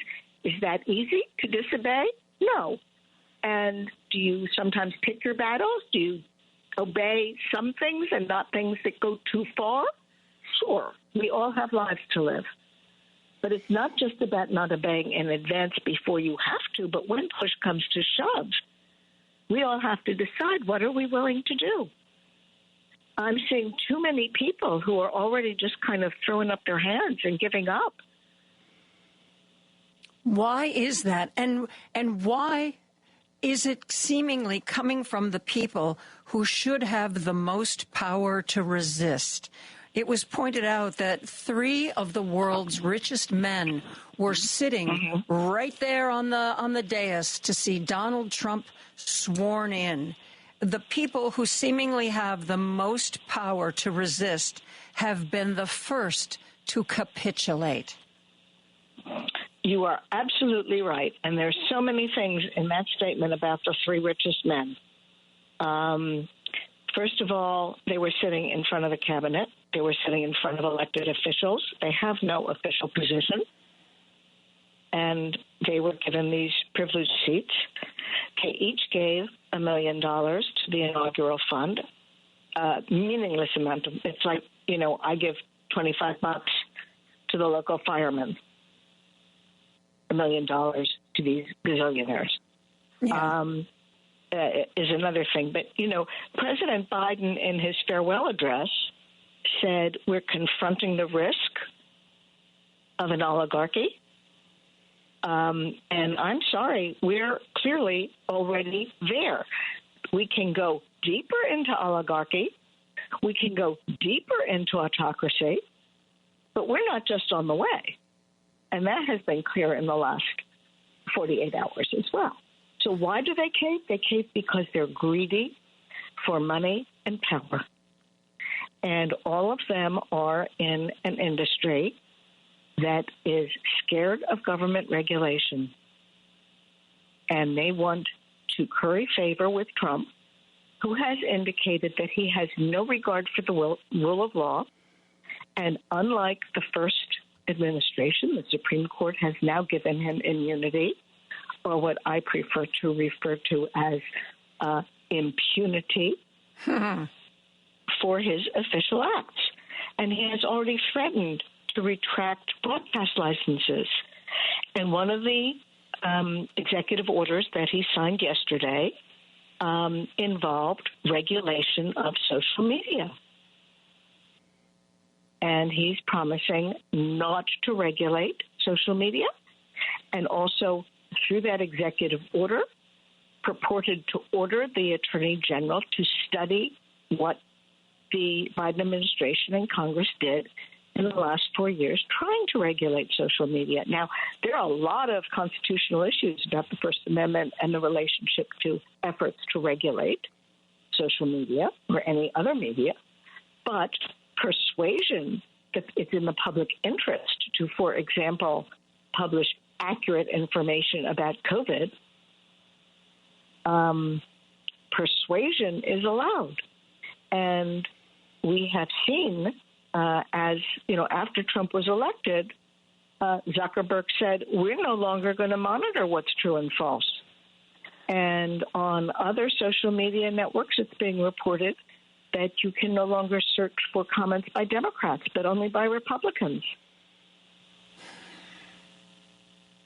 Yeah. So that's why they didn't all that free scared. Speech. All that free speech. Just like somebody sent me a note this morning that information about LGBTQ and AIDS and stuff was being removed. They were removed before the close of business yesterday. Yeah. You know what else is amazing? We've had a lot of conversation about how Spanish-speaking voters were switching to Republicans, and many of them voted for Trump despite his immigration policies. They yesterday removed the Spanish language sites from the White House portal, as well as the information about women's health care and LGBTQ plus items. Yep, just like he did last time. And remember, last time also, they no longer kept logs of who came to the White House. I was getting all of the press stuff under Joe Biden. Joe Biden had a phone call with this person. Here's what they talked about. Kamala Harris had a phone call. Joe Biden met with this group. It was almost too much information. And under Trump, he put a stop to all that. He didn't want anybody to know who was coming to see him, who he was talking to on the phone, or what was being said. Yeah, no transparency at all. Yeah. It is going to be a brave new world. Thank you so much, Catherine, for joining us today. It is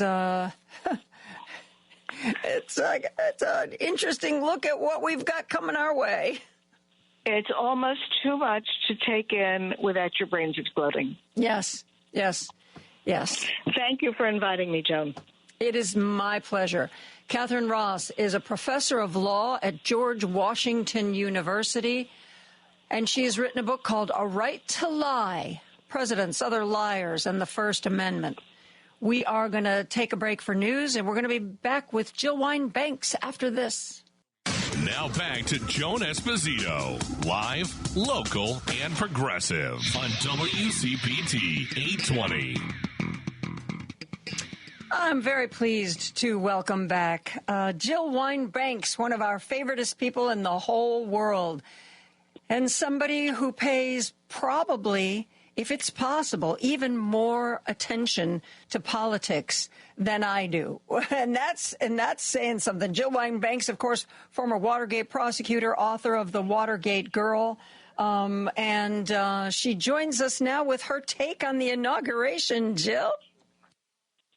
Well, it's not a happy story, I would say. I was struck by the hypocrisy and the lies and concerned about how, even though there was some return to normalcy and norms, because all of the living presidents attended, including who was then the current president until noon, attended, and then watched the fact that Donald Trump did not observe any of the norms of an inaugural speech, of being lofty, idealistic.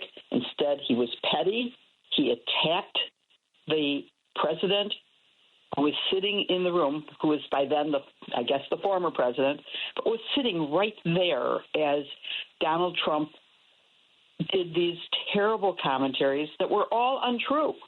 And so between the lies and the inappropriate comments, I found it hard to watch. And being in the very room where he had sent his followers to disrupt the counting of the ballots 4 years ago was very hard to watch. I can't stand seeing what's going on. I'm very worried. I watched the confirmation hearings as well, and that is another thing that is of great concern. Everything is of great concern. And as I've told the audience, I think, we have to pace ourselves. We have to find the area that means the most to us. Because, Jill, I see every indication that this is going to be worse than the last Trump administration. He didn't know what he was doing. Because he didn't know what he was doing, he relied on people who had experience and a reputation. Now he knows that the way to do whatever he wants to do without anybody telling him no is to just put total yes people in every job. Pete Hegseth, Tulsi Gabbard, Kash Patel. They're not going to say, Mr. President, that's illegal. You can't do that. I share your view 100%. I think that the best advice you just said is focus on one thing you care about, because dictators try to overwhelm you. They issue a fire hose all at once. The fact that he had, 100 different executive orders in one day made it very difficult for the media to focus on any one of them or any person to focus on that. Mm-hmm. And so what my advice is pick the one issue you care about and learn everything there is to know about that issue so that you can have conversations with Trumpers and even those who are just less knowledgeable than you are in order to protect us from the worst that could come. But you're also right that with Project 2025 now on full display of implementation, he is prepared to do the worst that can possibly be done. And his choices, his nominees, I did write an op-ed for U.S. News and World Report about Pam Bondi. I was tempted to write one about Pete Hegseth because my experience in the Pentagon makes me see how very important that one is as well. It is hard to know where to focus, and so you have to just pick one or two things that you can focus on and just stay current on those. That doesn't mean we can ignore, as people are doing, we can't ignore all the other horrible things that are happening, because if we do, they get what they set out to do, and we don't want that to happen. Yeah.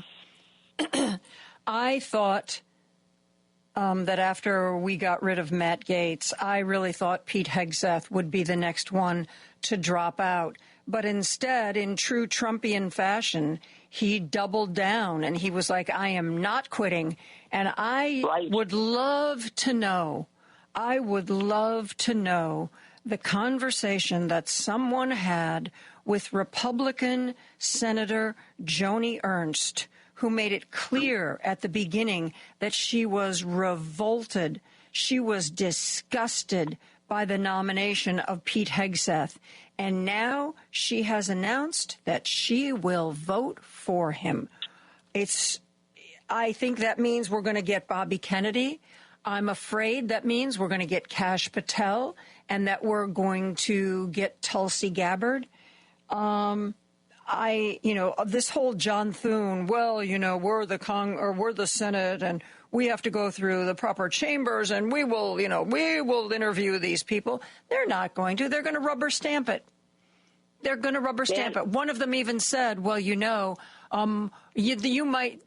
think that, you might think that these people are bad. And frankly, we might think these people are bad, but he's the president and he wants them. They are caving in. And again, I don't know why. Why are they caving in? What does he have on any or all of them that they have no say-so? Sorry about that. How can they, in the face of Elon Musk saluting Nazi style at a public event, not a campaign event, but part of the inaugural, how can they be doing this and thinking that it's okay and that everyone's going to accept it? Well, they're probably right. People are accepting it. I don't, and I want to know why other people are. I'm appalled. And hey, Jill. Let me just say, I worked in the Pentagon. I worked on women in combat in the Pentagon. I worked on sexual assault in the military. And that was very recently under the Obama administration. And the other was under the Carter administration. And his views, Pete Hegseth's view on women in combat is so retrograde, so sexist, so misogynistic, and so factually incorrect that alone should disqualify him, to say nothing of his drinking problem or of his money management problem.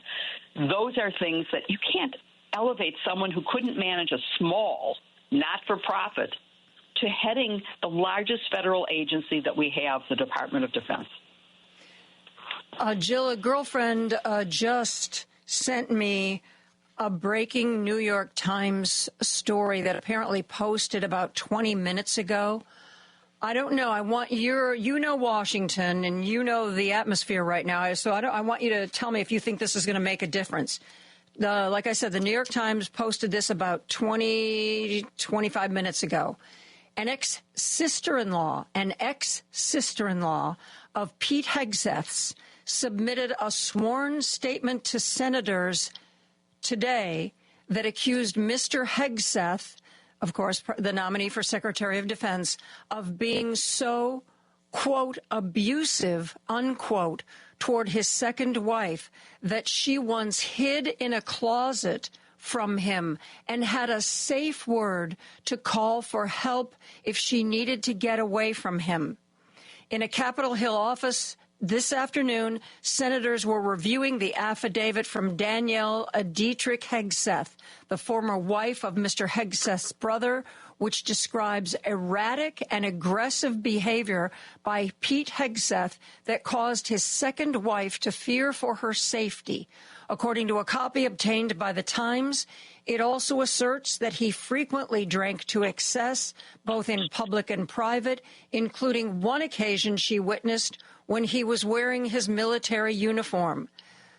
The allegations, which Mr. Hegseth has denied, blah, blah, blah, blah. Republicans who've learned of the accusation in recent days have privately raised concerns about them, according to people familiar with the conversations, suggesting this new information could potentially sap the necessary support for his approval in the Senate. In her affidavit, this woman said she'd spoken with the FBI about Hegseth and had come forward to Congress in the hopes that this public statement will ensure that certain senators who are still on the fence will vote against Hegseth's conversation. Wow, Joan, that is a lot to absorb. But, I hate predicting the future. Especially when this regime... Yes, I was going to say, especially the Supreme Court now, or anything to do with Donald Trump, or the Republicans who seem to have totally cowered in his shadow. But and let me say something I have never said publicly, which is that shame on the Democrats. Hegseth, at his hearing, had Republicans issuing tons of letters of support for him. And the Democrats had one reference to a huge pile that was a forensic accounting report.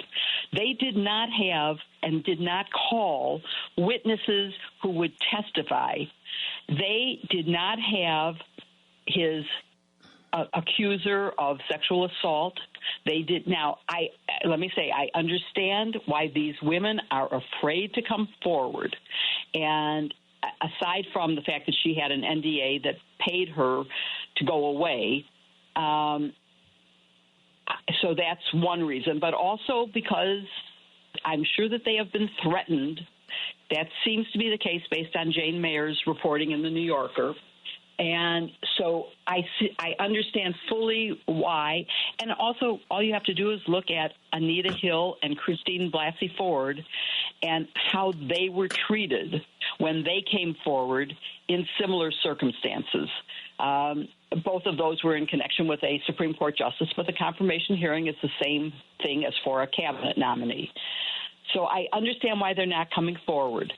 But in the absence of people willing to come forward, it's easier for the Congress to ignore them. This woman sounds like she's willing to come forward.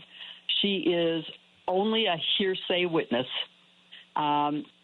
She might be able to say, I saw my sister-in-law. It sounds like it's his brother's wife, so it would have been her sister-in-law.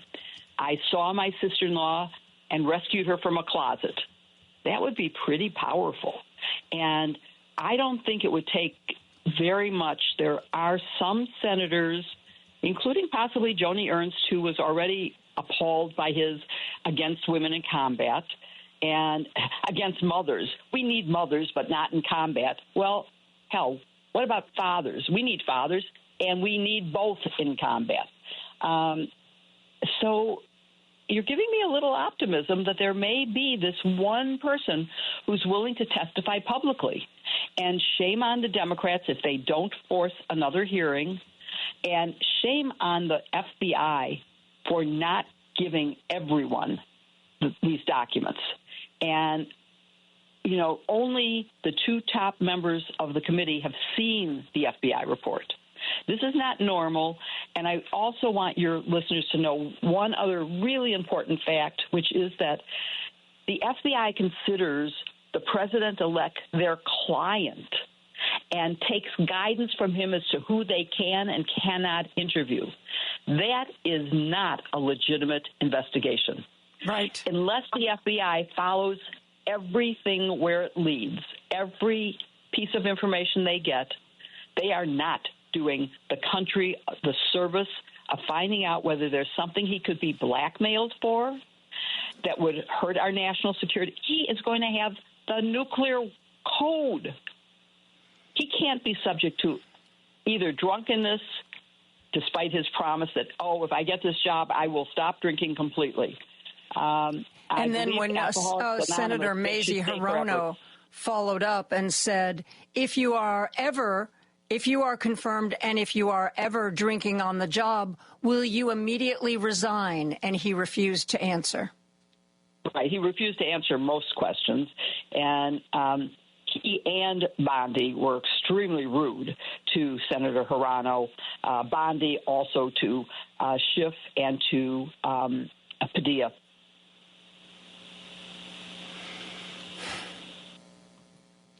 Paul, did we just lose Jill? Okay. Am I gone? Oh, yeah, you just dropped out. You dropped out for a second, but you're back now. Sorry. I don't know if you heard my last part about the rudeness of Hegseth and Bondi. You said Bondi, yeah. Yeah, Bondi was horrible to Hirono and to Padilla and Schiff.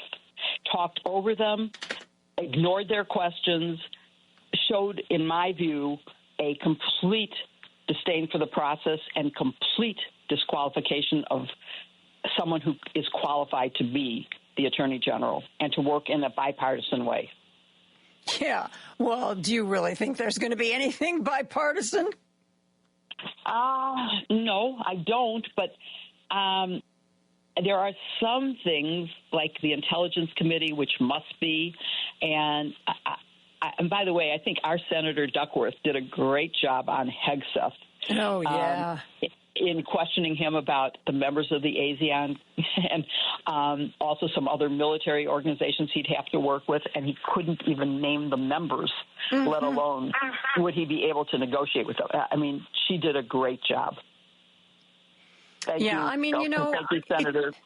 It doesn't take a military expert or a lawyer to listen to this guy and read about this guy and say to yourself, this is a wholly unqualified man.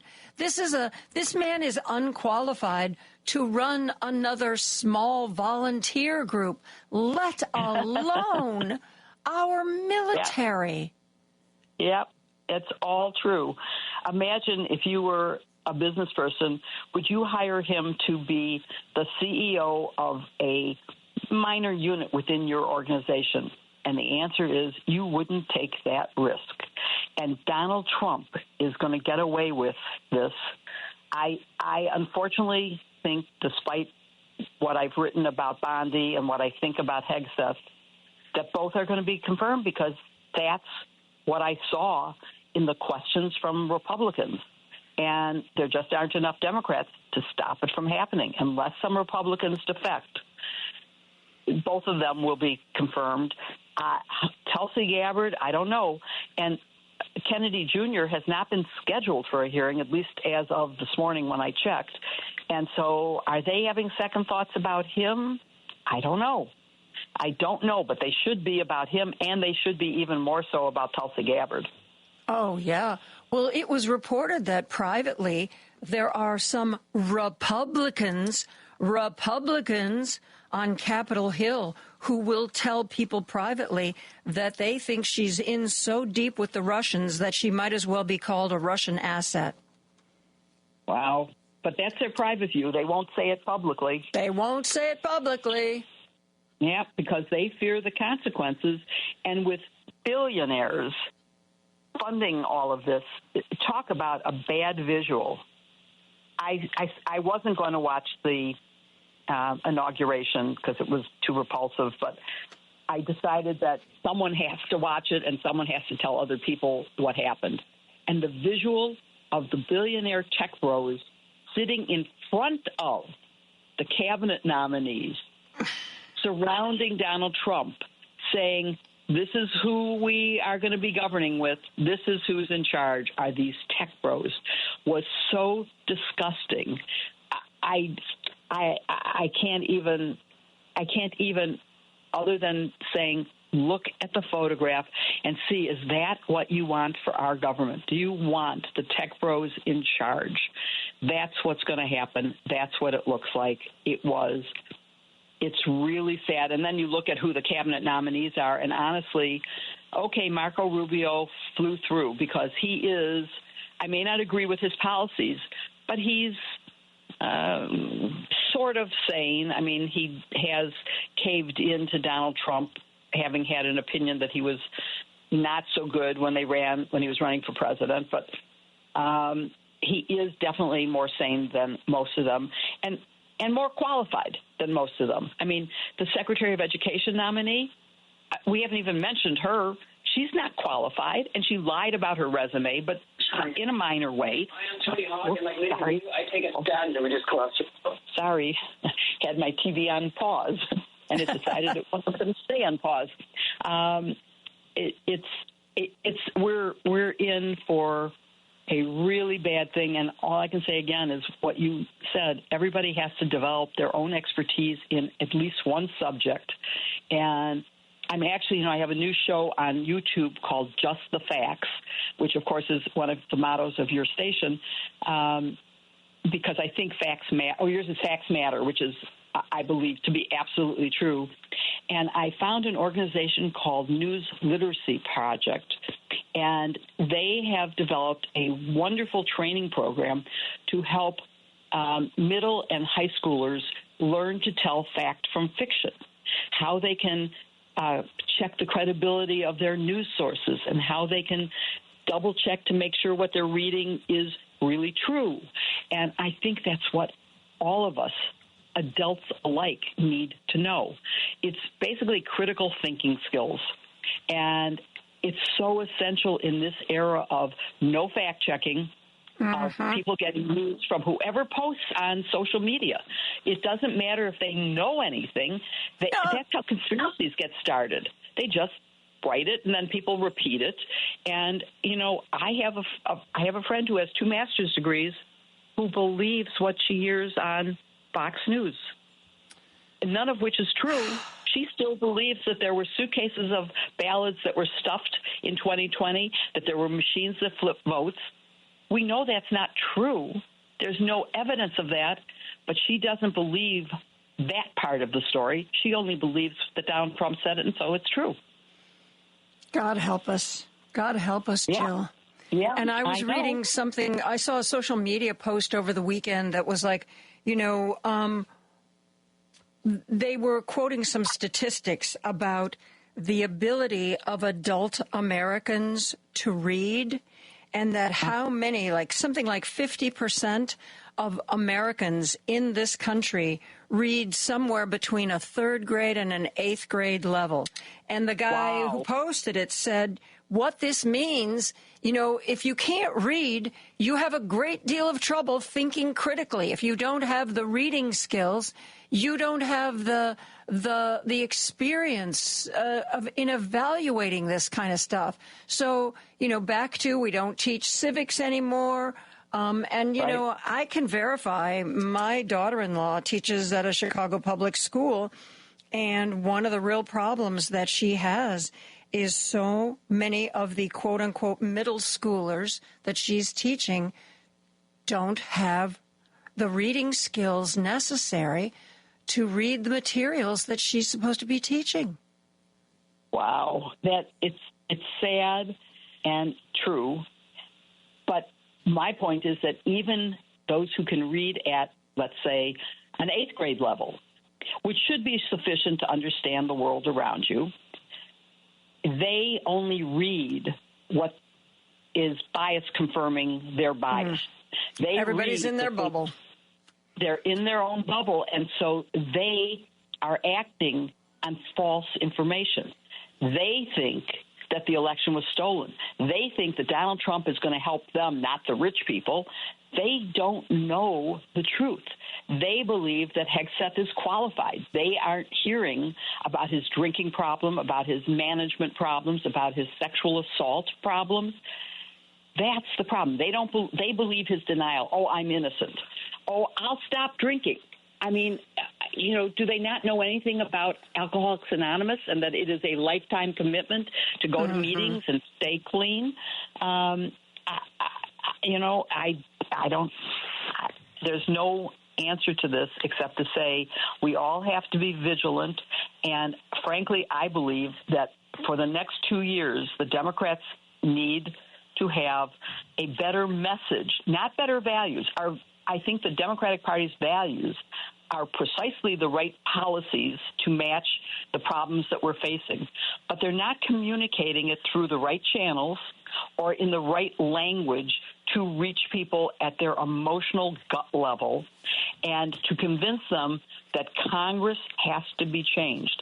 Not just the federal Congress, the House and the Senate must become Democratic in order to prevent the final 2 years of the Trump administration, assuming he doesn't amend the Constitution in his own mind to allow him to stay longer, or because his vice president, who has even worse views, takes over.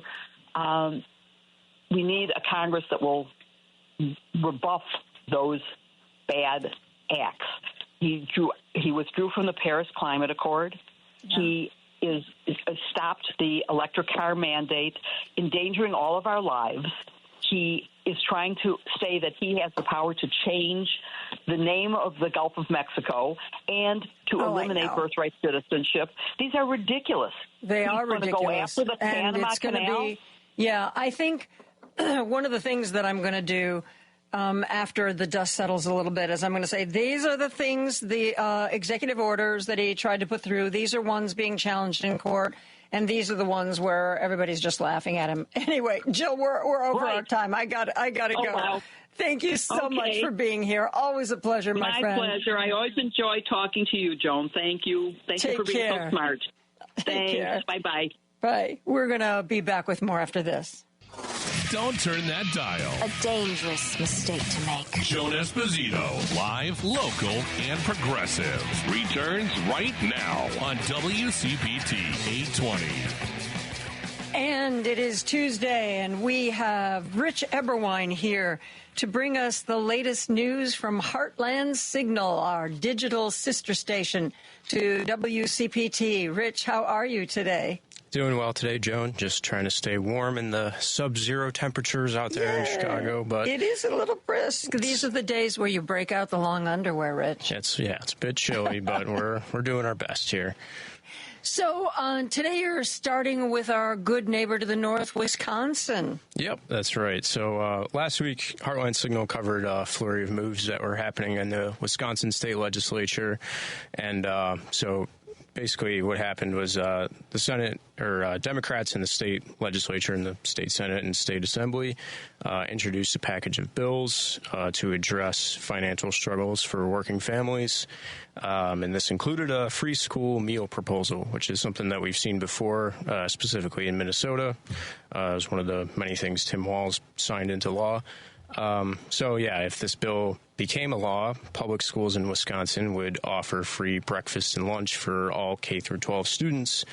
And, proponents say that it could also save families anywhere from above $150 a month per child on, for meal costs. So it would be a very influential bill on cost saving for working families. There is a GOP roadblock, though. A similar proposal was made last legislative session, and it went nowhere because the GOP leadership refused to read the bill on the assembly floor and refer it to committee. And was that the one? Because I know bills like this have come up in a couple of states. Was Wisconsin the place where one of the legislators said that, there weren't any hungry kids, it wasn't needed? That was in Minnesota. No. Yeah, before the bill was signed into law by Tim Walz. Yeah, that was when they were debating the bill. But yes, similar sentiment sort of in Wisconsin GOP.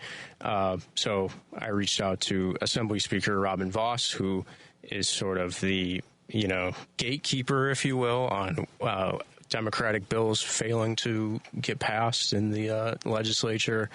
So I asked him to comment on the proposal that the Democrats made, and he responded by saying that it was, quote, completely out of touch with reality. Vos was also concerned with the state spending hundreds of millions of dollars on the program. Senate floor leader Devin LeMahieu, another Republican, labeled it a government handout. And that is one of the issues with this proposal. The program in Minnesota and a similar one in Michigan ended up being more expensive for the state government than it was anticipated. In Minnesota, it ended up being about $80 million more than anticipated. But the proponents of of these free meal programs point to the savings that working families can see, and the elimination of child hunger in schools is outweighing the negatives. And also, Wisconsin is heading into the 2025 year with a projected $4.6 billion budget surplus. So the Democrats are kind of positioning themselves and saying that this is money that can be used to help, working families alleviate the costs. The GOP says that they are not interested in doing it. So that's kind of where the Wisconsin legislature is, and it kind of has been for a long time under the Robin Vos, era. And this also... I'm always fascinated when measures like this, sometimes measures like this fail regardless of how good they are and how helpful they are. They're just going to fail because they're too expensive. But here you've got a state that has the money. The money is sitting around and has the money to do this without any raising of taxes, any problem. And Republicans just don't like the idea of government helping anybody but corporations. Yeah. And that was another thing that one of the leaders said to me as well, is that their efforts in this cycle are going to be comprised of more tax cuts, and that's what they're interested in doing to help alleviate families. There's also just a lack of wanting to come to the table with the Democrats. It always seems that they get a proposal from the Democrats and then it is shut down. Like there's no negotiating involved. Like they could coming to a middle ground, coming to the table together. And this also comes a day after Robin Vos chastised the Democrats on the assembly floor for not introducing any bills yet this session. The Democrats were being critical of Vos because his first move of the 2025 session was to enshrine a strict voter ID law into the state constitution. And so this was his response to their criticism. The thing that's interesting is when we talk about what we're doing, you would make it think that there were dozens of bills waiting to be acted on dealing with the priorities the lady from the 66 just said. Mr. Speaker, I have an inquiry of the Chief Clerk. State your inquiry. How many bills dealing with child care, health care, any topic whatsoever have been introduced by the folks on the left side of the aisle? There haven't been any bills introduced. Oh, zero. So the entire argument that you just made is we should be focused on things that are more important than election integrity. But the reality is they haven't introduced a single bill yet. So for all the folks who say, where's the top priority? We are ready to go. We are now a couple weeks in, and 0 bills have been introduced by the Democrats. So let's just remember the hypocrisy of the people who are standing here today saying we should focus on things that are, quote unquote, more important than safeguarding our democracy. I don't know what they would be, because not a single bill has been introduced.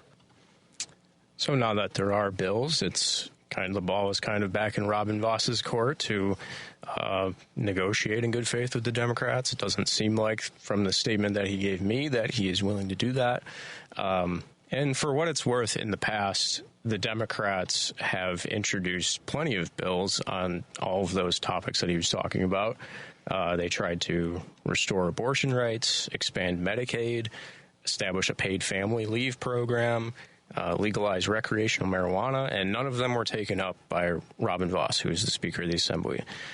So, now that Democrats have introduced a new slate of bills, including the free school meal one, there was others that, that have to do with lowering prescription drug prices and housing costs. So now we'll see what Robin Voss does, if he decides to take up those bills or negotiate in good faith with the Democrats. Yeah, Robin Voss negotiate in good faith with the Democrats. That'll happen never. Sorry. I've been following Robin Voss for a while, and he truly is one of the people that represents the worst of the Republican Party. He just doesn't seem to care about people. He's one of those do anything for power, no matter how immoral or unethical it is, or how many people it hurts. I'm sorry, I don't understand why a person like that even gets elected to public life. Yeah, and then so this could have, rejecting bills like this could have consequences in 2026 for Voss and his colleagues, because now that gerrymandering has been eliminated in Wisconsin, the Republican majority shrunk by a pretty wide margin in 2024, like last year during November. So the Democrats are in a position to possibly take the majority in the state Senate, which the Republicans have by 3 seats right now, and close that gap even further in the Assembly. So we'll see how this, if he continues doing the same thing that he's been doing, which is just straight up rejecting Democratic bills, we'll see how that results for him in 2026. Yeah, let's hope he goes away. Vivek Ramaswamy is leaving Elon Musk to handle Doge all by himself because he's decided to run for governor of Ohio. But originally, Donald Trump had suggested to him that he run to fill J.D. Vance's Senate seat. Vivek apparently put his sights on the governor's job instead. But the J.D. Vance seat does have some folks who would really like to be there. Talk about that. Yeah, so on Friday, there was a press conference held by Ohio Governor Mike DeWine, and he named his Lieutenant Governor John Husted to replace J.D. Vance in the U.S. Senate. So Husted is going to be sworn in to the U.S. Senate and serve until 2026, when a special election will be held in November 2026 to fill out the remaining 2 years. So John Husted has, before becoming Mike DeWine's lieutenant governor, he served as the Secretary of State in Ohio and the Speaker of the Ohio House of Representatives. He has a long history of shady dealings in the state, including alleged connections to the First Energy bribery scandal, which, if you're not familiar, there's an energy company named First Energy that was found to have paid off among other Republicans, but the former Speaker of the House after John Husted, $61 million in bribery to bail out the company to the tune of $1.3 billion in tax money, or in taxpayer dollars. So John Husted has alleged connections to that. There were text messages linking Husted to the former CEO of First Energy named Chuck Jones, who was actually indicted on federal racketeering charges last Friday. And so prior to, that coming to light, Husted received a $1 million donation in dark money from First Energy during his first governor run in 2019. So he has connections to this, one of the largest bribery scandals in U.S. politics. So he is joining the U.S. Senate. And as Secretary of State, he also turned a blind eye to voter suppression and gerrymandering, which me and you have discussed a lot of the gerrymandering in Ohio. So this, like I said, this is a short-term appointment, and until that special election in 2026, but we have a clip of Husted saying that he is interested in running for the seat in 2026 as well. I accepted this appointment with the full intention of running for this office. So that's the important answer to that question, and we're excited about it. I also talked to the president this morning, talked to J.D. Vance this morning, I talked to Bernie Moreno this morning, and they're all very excited, and I really look forward to working with them because there's a lot of work to do, and it's pretty cool. We have a vice president from Ohio who's like my friend. I mean, it's seriously, Innovate Ohio Board, we had Bernie Moreno, J.D. Vance, Vivek Ramaswamy, and me. We did all right. We got a good crew there. Yep. They're getting their 15 minutes of fame, that's for sure. Yeah. Ohio politics all over the federal map right now.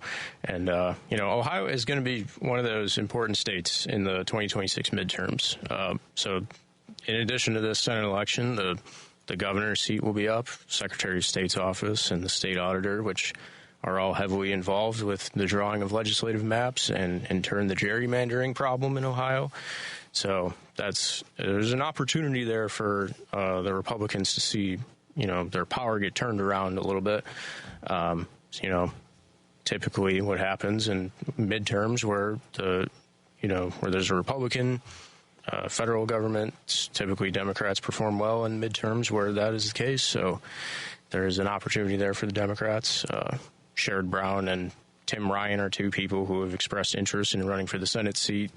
Sherrod Brown could also run for governor. So there's a lot to keep an eye on in Ohio moving forward. I would love to see Sherrod Brown run for governor. Yeah. I just think the world of him, and I was very, very sorry to see him lose. Yeah, narrowly lost, and he's one of those, he's kind of a rare, one of those rare guys who can kind of pivot right off of a loss like that and probably see success right afterwards. So it'll be interesting to see where he decides to jump back in, because in post-election interviews, he's kind of indicated that he's not done yet. So we definitely will be keeping an eye on what he will be announcing in the future. Interesting. And I wish, of course, Republicans, especially if they're in power, are never going to do anything. But I wish on the national level we could institute nonpartisan maps. I'm so sick of gerrymandering one way or the other. Just give us nonpartisan maps and let the chips fall where they may. Yeah, that is one of the big problems in Ohio is the state legislature, which is always Republican because the governor and others draw the maps. The state legislature is the one who draws the congressional map. So it's kind of like an endless loop of gerrymandering in Ohio. That has a massive effect on the national map because the Republicans currently have a one-seat voting majority in the U.S. House of Representatives. So, it would be a massive impact if, the Democrats were guaranteed more than 3 seats in Ohio every time. Yeah.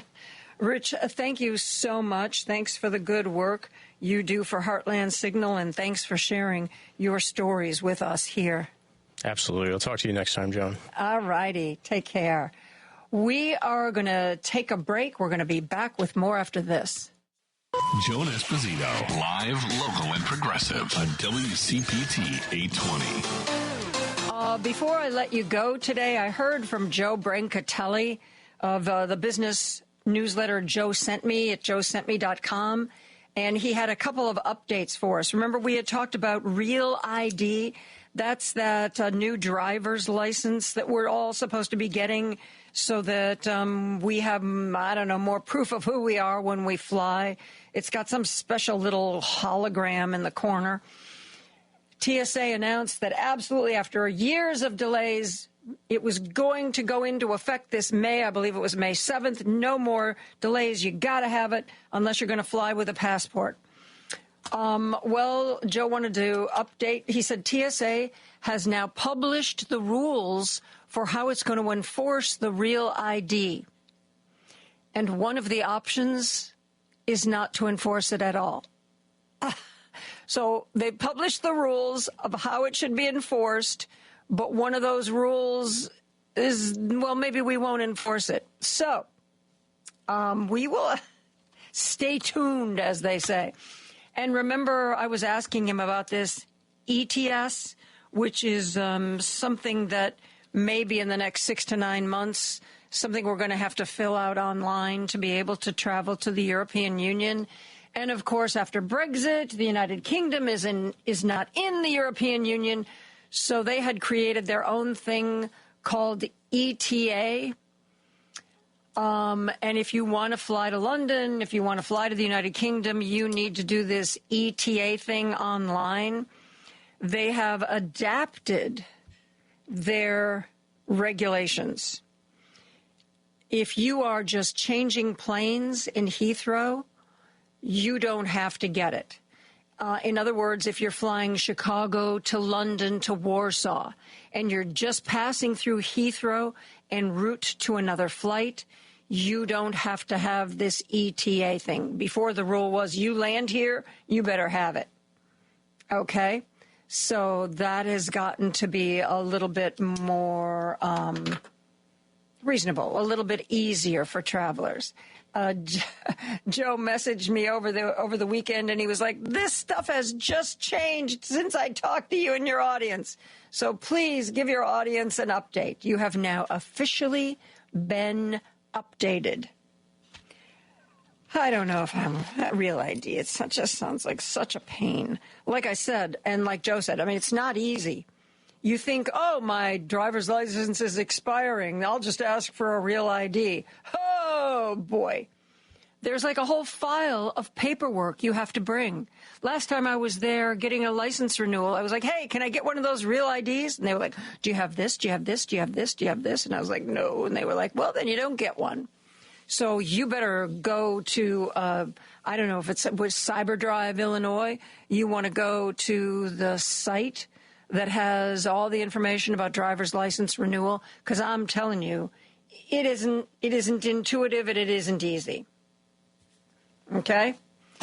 That's going to do it for me. I am going to be back here. Yes, I am going to be back here tomorrow. One of the people we're going to be talking to tomorrow is Lonnie Nassatir, who's president of the Jewish United Fund. I particularly want to talk to Lonnie about this whole Elon Musk Nazi salute controversy. So we will be having that. And, in just a couple of minutes, Patty Vasquez is going to be here. And then, of course, our day starts super early at 5 a.m. when we play the Rick Smith show from the night before. And then Richard Chu has his show here live.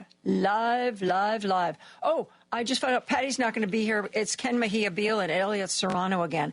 I think Patty's in New Orleans. I hope she's putting on some shows and doing really well. Anyway, I will see you tomorrow at 2 o'clock. Stay safe. Have a great night. See you then.